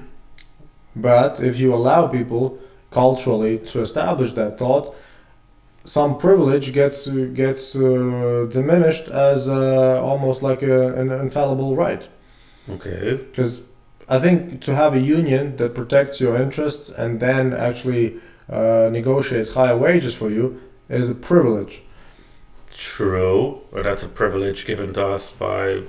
Yeah, that was a big deal back in the US when unions started. Yeah, but you shouldn't have a situation where the union basically gets into just plain political fights and is willing to make some sacrifices that harm many more people. Of course, but then you can give the other way example, the fact when you don't have unions. When people do not have enough power. That's what I ask. Where are the best examples of societies that do have, in our view, more control and less control? What are we calling it? What are we defining as control here? Well, centralized power governing the way you act. We could take China, I suppose, as more controlled in our case. Yeah. Okay. And we're talking about Scandinavian countries. No, that's a bad example. They're a bit more socialist. Yeah, you can go back to Singapore. I don't know which one is. I think I would say the U.S. in many ways. Less controlled. would say yes, working on free market capitalism. All right. So if I would give you America and Singapore, Okay. overall, Singapore wins. Not sure. Not necessarily. How do you declare that? Overall welfare. Problematic. If you have more education, more leisure time, better healthcare, access to healthcare, overall you can say, all right, Singapore wins.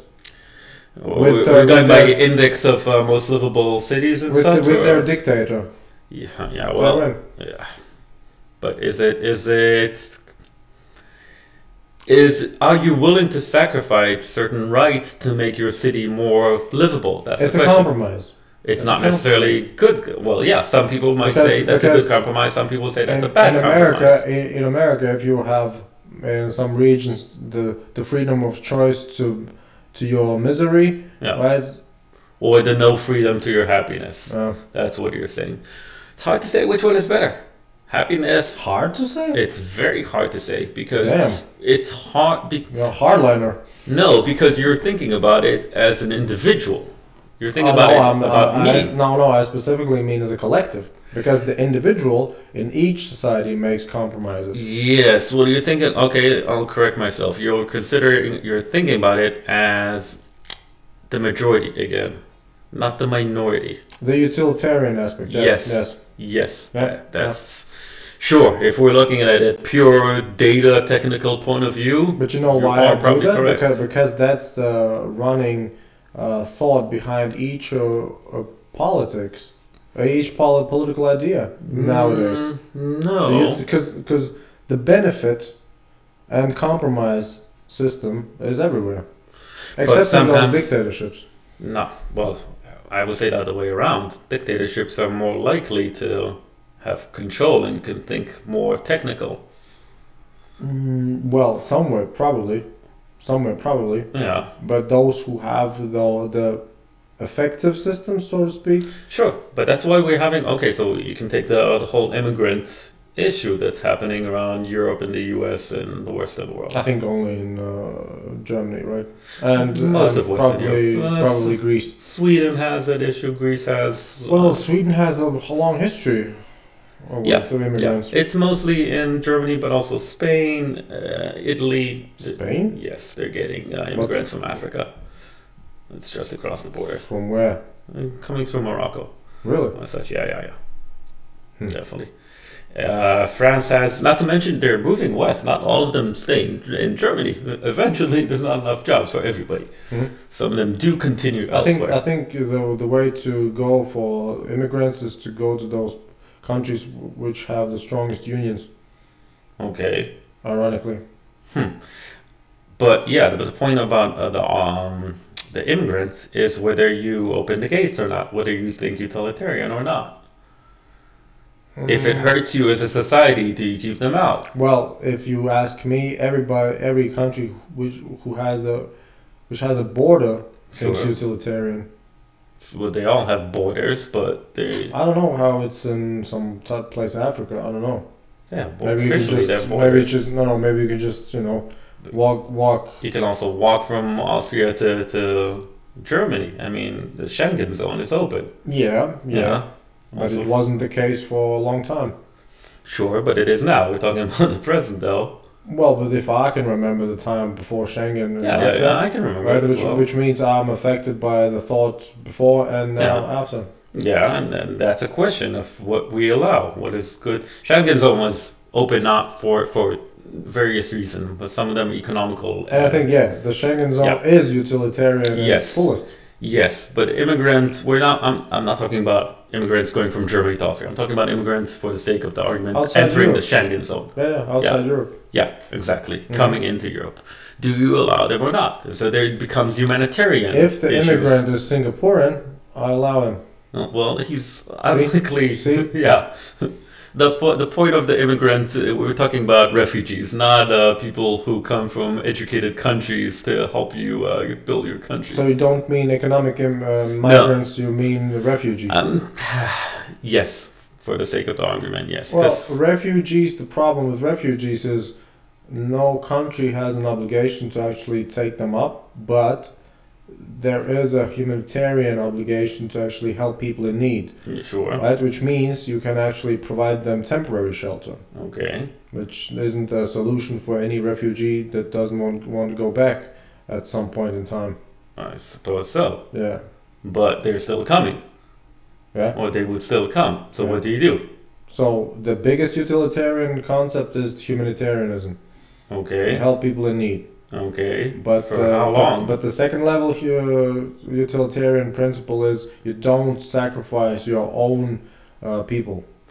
Yeah, and then it becomes a debate. That's what's happening in countries like Germany. It's like trying to help somebody drowning, but it turns out there are so much that if you will take them all, you'll drown all. Sure. But what if you're not drowning? What if you're just, for the sake of the argument, just going a bit lower to the deeper end of the water? I think weirdly enough, there is also a tipping point for that. Yeah. It's just a different measurement. Yeah. Well, because I would say if you have a population of 100,000, yeah, there's probably the sweet spot of, let's say, maybe 20,000, which can be accommodated. Okay. And you can still keep up daily True. needs. But if it gets more than 2/3, you are screwed. Possibly, but it doesn't, exact numbers then don't really it's matter. Mad Max. Sure. But yeah, then where do we define this? Do we set the strict rules and strict regulations to improve ourselves? Yeah.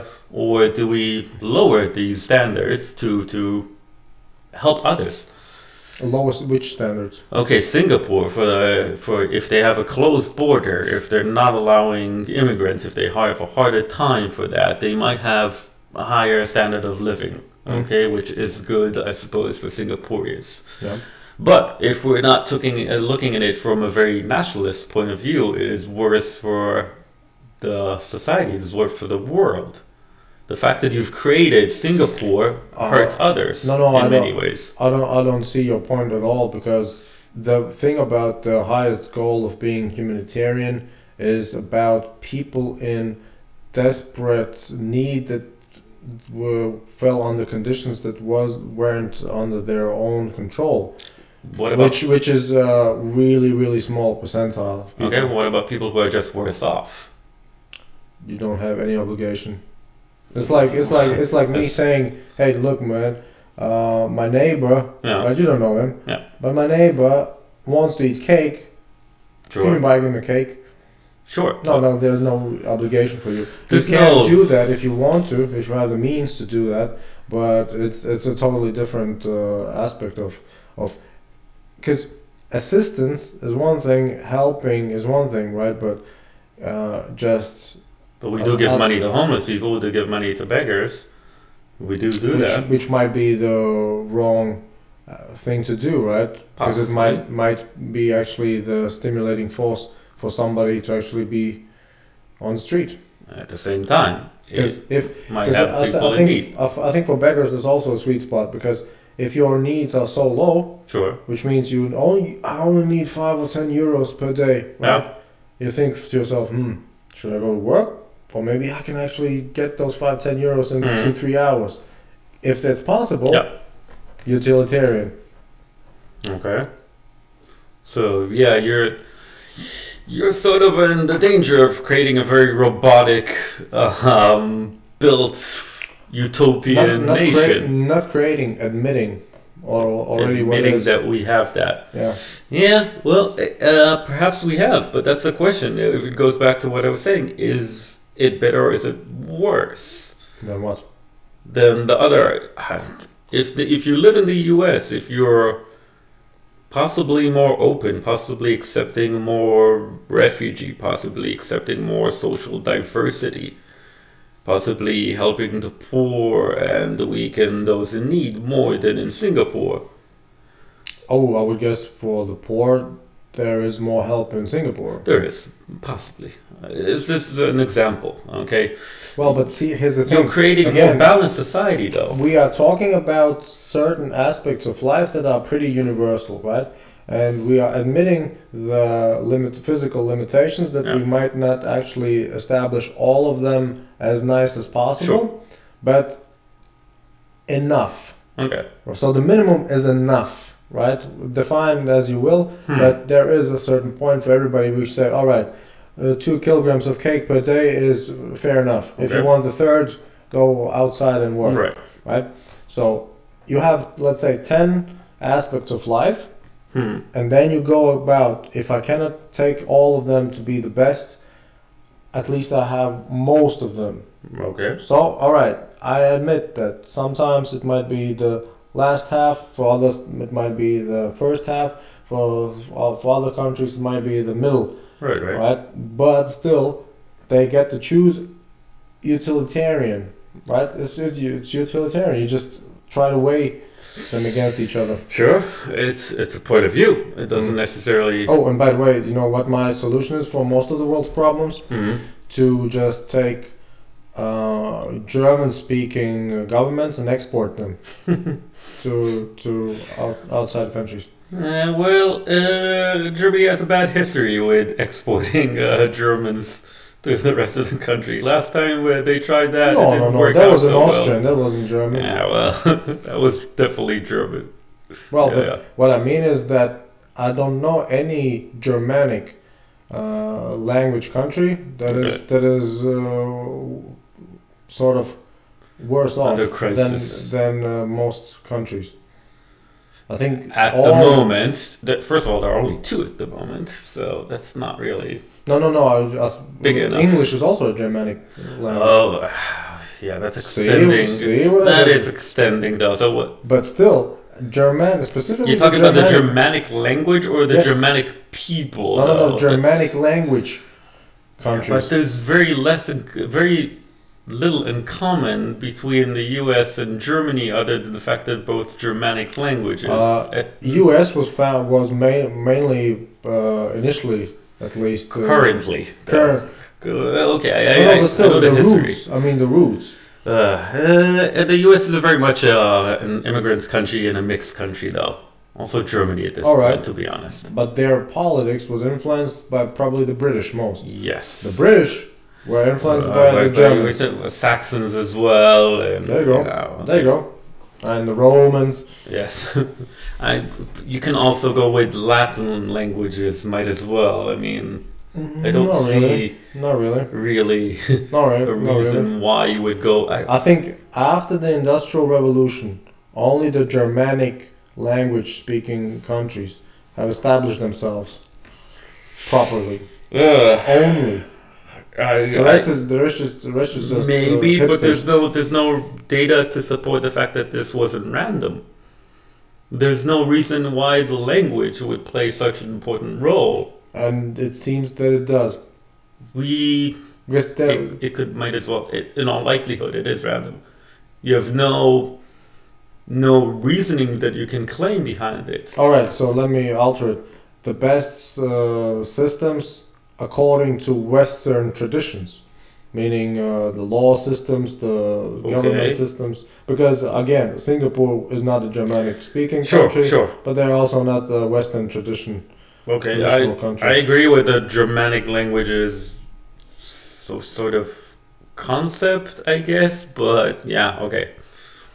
My guess why is the case, because they at a specifically crucial point in history influenced the main points of society: law, politics, economics. Okay. So that established their hegemony. I suppose so. Unintended, but yeah, I guess so. I guess so, but that sounds about as random as the Big Bang, really. That just happened. That just happened. Yeah. I'm not saying that it isn't just a coincidence. Yeah. But still, out of that coincidence came some type of order. True. That is true. Yeah. So that's why I say just take. Yeah, but my point is Germanic language country people and export them to the rest of the world. I don't know if that. See and wait. Yeah, but because it was so random, if you were to expand it, it might create different results. All right. So what would happen if you would put Merkel in China? China would happen. I mean, there's no data to assume.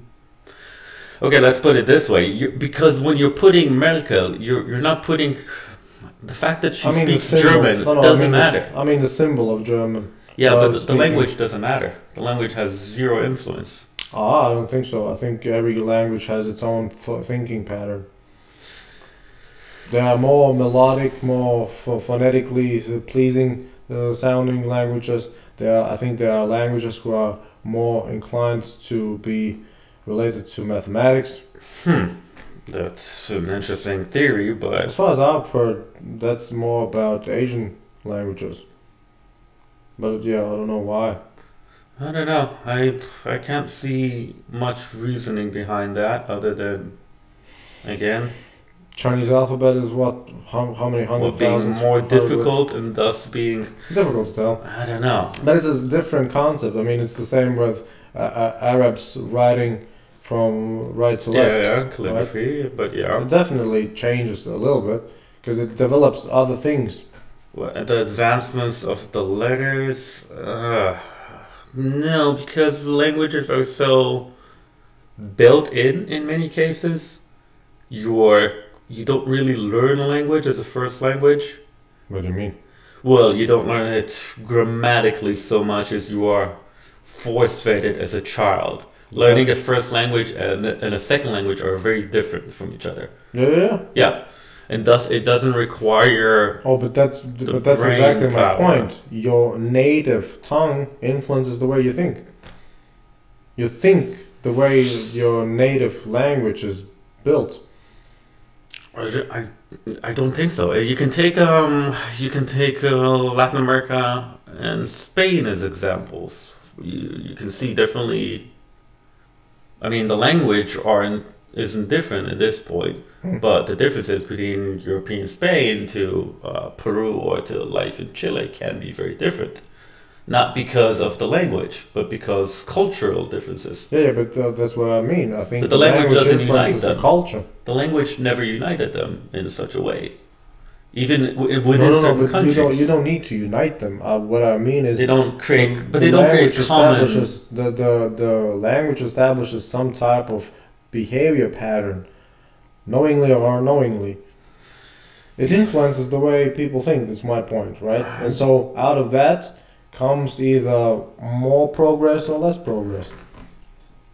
And I'm assuming that again, those Germanic tree languages make for good or better, overall better governance.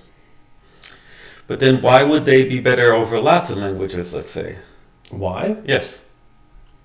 They're built in the same alphabet. Maybe after the Industrial Revolution is just more in tune with the rest of the processes that happen.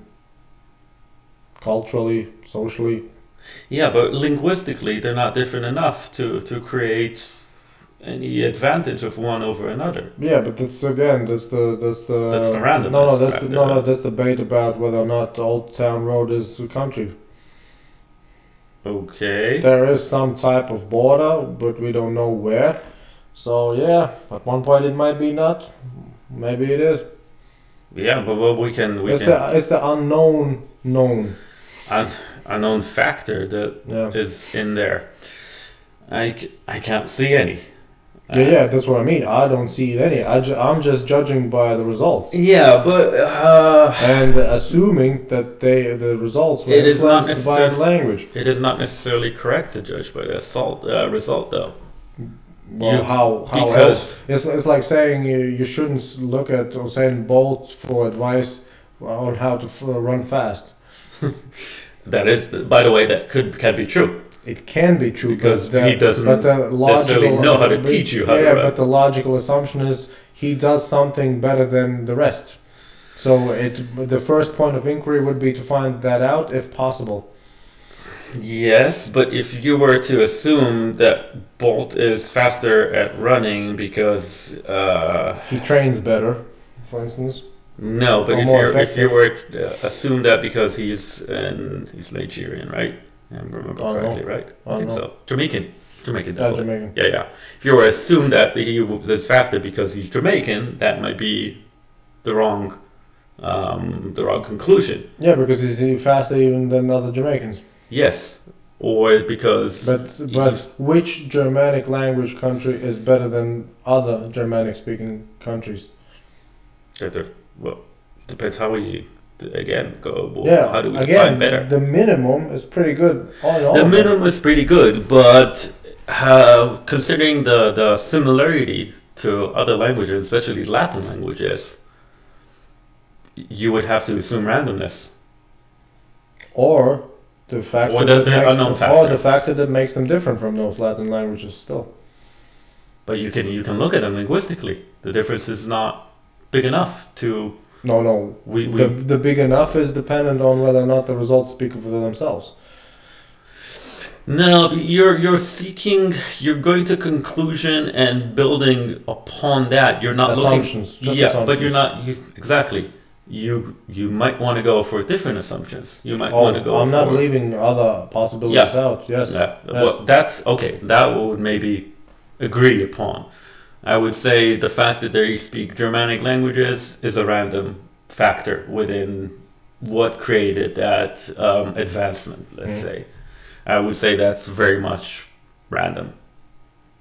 Because I think of that, my idea of the same as blood transfusions 100 years ago, when nobody knew about blood types. Okay. Sometimes it happens and the patient lives. Sometimes he dies. Okay. And once they figure it out, there are at least 4 types of blood types. Right. So now we know which one should get which. Okay. So Yeah. you're. So yeah, I'm comparing Germanic people to with blood transfusions. Yes, exactly. I suppose We just need the right measuring tools to find out what was the reason that they got ahead in many respects. But we can take, or we're looking at the wrong thing. That's my point. We might be. What do you mean wrong thing? The irrelevant factor. The language? Yes. But we don't know it yet. That's my point. I know, but I'm just saying that I'm just saying that German, for instance, is enough different from Italian that I can distinguish between them, right? Sure. And so then I compare German quality of life and Italian quality of life, right? And I'm seeing more favorable picture in Germany. Sure, but might be the climate, might be whatever. Okay. Right? But I'm just saying, for me, at this point, it's enough to say, probably the language. Okay. Right? It's just more convenient. Because every day you use the language. Every day you don't have the sun. Every day you don't have the wind. But there's either that or some things has to be in the water. But you can't just build on the results. You have to come up with a reasoning of why this would happen. I think actually all the time you need to start from the results, the end. Well, you would actually figure things out. Yeah, but if you're doing any sort of explanation, you would have to, again, you can't just go, okay, Germanic languages have proven to be more successful, and thus. Here's the thing: we can consider that just my working hypothesis. Yeah. I mean, I still lack a why. That's the problem. Why? Yeah. No, I still lack a why it would be better, other than the result that it is. No. Why? Well, yeah, the explanation why gravity is the way it is. It's also difficult. No, that's not really the same. That's like telling me. No, but come on. You can describe the principles of how the gravity works, but the why, nobody knows why. It's just something happens. Yeah, but we can. That's apples and oranges. You're comparing something that's a physical. What I mean is, in each step of inquiry, you will have those doubts that might lead you astray. But then you just focus on the probability that you could actually identify at that moment. For me, the only thing I can identify is the language. I'm not saying that there couldn't be many different branches. It's just saying, all right, seems like the language would be a good fit for explaining why people are thinking more effectively, in a way. It could be a good There's fit, a pattern. but I still claim that you're looking at the wrong factor. Yeah, like you said, there are so many other factors in play. Unless we can export some Germans to some other countries. If you want to do a real test, but yes, exactly. So we can't do that, unfortunately. No, we can. It's just a matter of not. We can coordinate. You want to start putting them on what planes? Flying Angela Merkel, putting some German politics of exchange. That would be a theoretical, very much interesting experiment, social experiment, but that's on a very theoretical basis. We are not going to do that, let's say. Because you know what? The reason why... Well, there are two reasons why I've always tried to find a way to speak about India. Okay. One is because it's the biggest English-speaking country in the world. Okay. And second of all, it's the biggest potential for any content in English. Well, that's actually related to the first one. Okay. Sort of, right? But the third, when it comes to this idea, is that English is not their native language. In many cases. Not necessarily, but yeah. Yeah. So that could explain why they are not really that wealthy. See? There's my prejudice. That could explain it. I would argue if you would take all the Indians, put them in Australia, and then their children would be totally different people. Well, you would change a lot of other factors. Oh yeah, actually no. Correct that. Leave the Indians in India, but just export the babies to, let's say, Australia. Because Australia is probably the closest one where the native language is English, right? I don't know the distance. The UK might be closer, actually. UK? There's a big difference. Australia is pretty far. It's quite remote, but okay. Yeah, but it's Oceania. I mean, also, it depends. Are we including Singapore as English? Singapore would be closer, wouldn't it? But Singapore is not really English, right?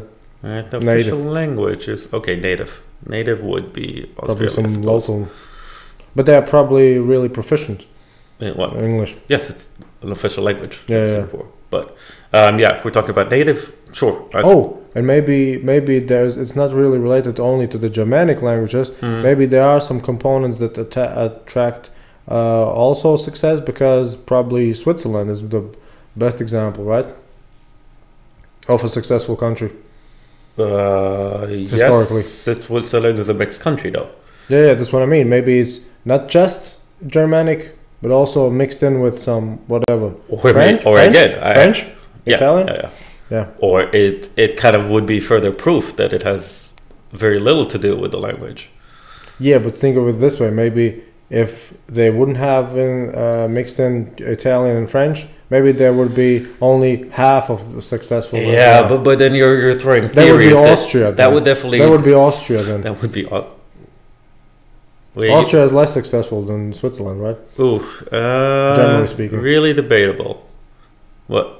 If we're who would like to work where? Swiss people in Austria, or Austrian people in Switzerland? Both pretty content. Yeah, I guess if you go by index of most livable cities, then Switzerland is higher. I'm very not convinced by all those indexes, of course.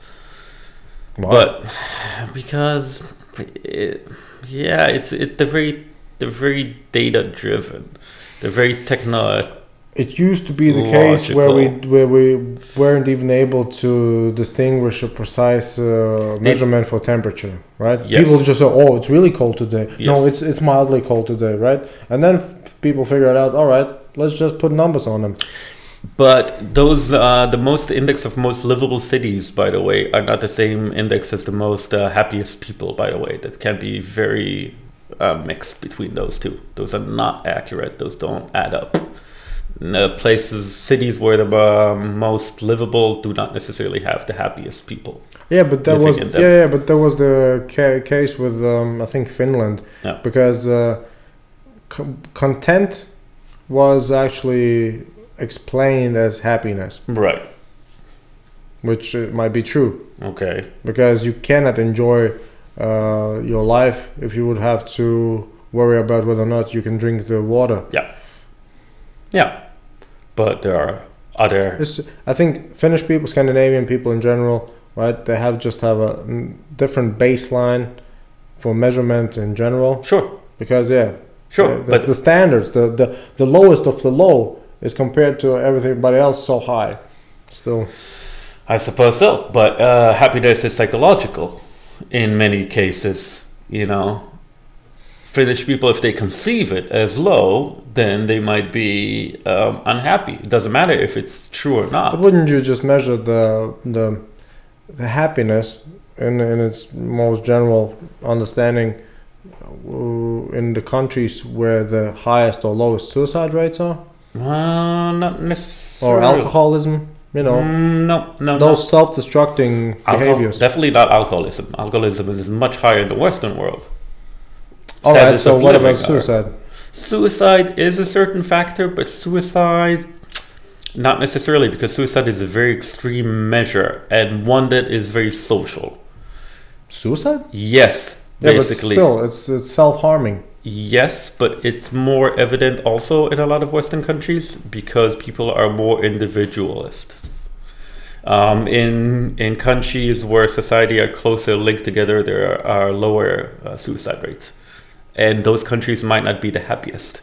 A lot of times it's in, let's say, Africa or Southeast Asia, poorer countries, where there are lower suicide rates because you don't kill yourself. Even if you're unhappy, you have a whole family, you have people to take care of. Or maybe you just die from another means. Sure, but even if you're unhappy, while if you're unhappy in the Western world, you might be living alone, you might be far from your family, you might kill yourself more. Or you can just live longer, and then actually you at one point in time decide, all right, this is it. People don't. Those are a very low number of suicides. People don't usually, decide at the age of 85 to kill themselves. Are you sure? Yes. I think that's almost what euthanasia is all about. Yes, but the rates are lower. So you look at ages. I'm pretty sure there are statistics for that, for average age of suicide. I'm pretty sure it's not like 87. Average rate of average age of suicide. Yeah. Why not? I assume there are statistics for that.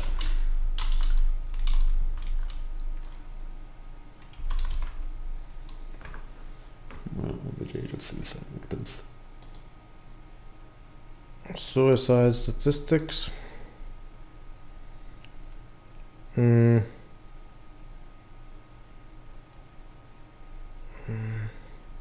not really helpful. Why, that wasn't go up? Age range in America. Yeah, you've got 85 or older. You see that where that's the bottom. So 55 to 64 is the highest. In 2016. Yeah, apparently that went up a lot. It's 2000. And 85 or older is 85 or older is the highest. Huh? What's the bottom there? Wait a second. 15 to 24. 15 to 24? That doesn't make much sense. No, it makes, because if you have lived a certain aspect of your life, right, to the fullest, I mean, you've gone through the stages. Sure. Why not? I mean, you don't have any retirement plan. Why not? That data is really weird. Well, it doesn't make a lot. I'm not going to argue with data though, but right around 50 or 50 plus, I would say. Suicide rates. But then it's just in America.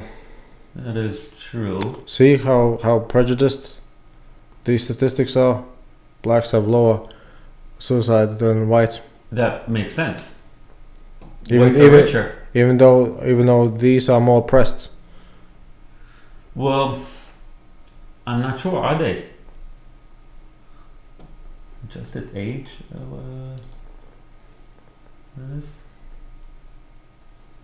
What's that? Number? No, Below number. Globally young people. Leading causes, suicide rates, suicide by age and income level. Yeah, that was beautiful. Yeah. So. Yeah, this definitely shows, but this is not percentage. This is by. Does that mean in the world? In the whole world? I don't know. It's, Yeah, that's- it's WHO. Yeah, I was interested in countries. Yeah. Whatever. At least we know the American. Yeah, that does show higher, but I don't know what percentage of the people are. That definitely shows, but that's it, the number in thousands. That's not a percentage of the people. I mean, there are more. Yeah. I mean, less people are alive at the age of. At least we know that up till 70 is the risk group. It seems so. Anyhow, I lost my train of thought there, though. I think we can wrap it up. So it's already 2.5 hours. Is it? Okay. Yeah. Yeah. Okay. Any final thoughts? Final thoughts? No, it's been interesting. It's been a good talk, I feel. Yeah. Yeah. We went very theoretical. I actually like it. Which was interesting. Yeah. I like to bounce around ideas. And yeah, that's roughly it. Do you plan on actually coming back sometime to Latvia? I did. Last time I was here in 2013. 7 years later, I am here. Mm-hmm. I can't say when the next time will be, but I'm usually around Europe in different countries. 2027 then. All right. Yeah, quite possibly. Deal. Let's do that. All right. Thanks, man. No problem. So let me press a lot of stops. Yep.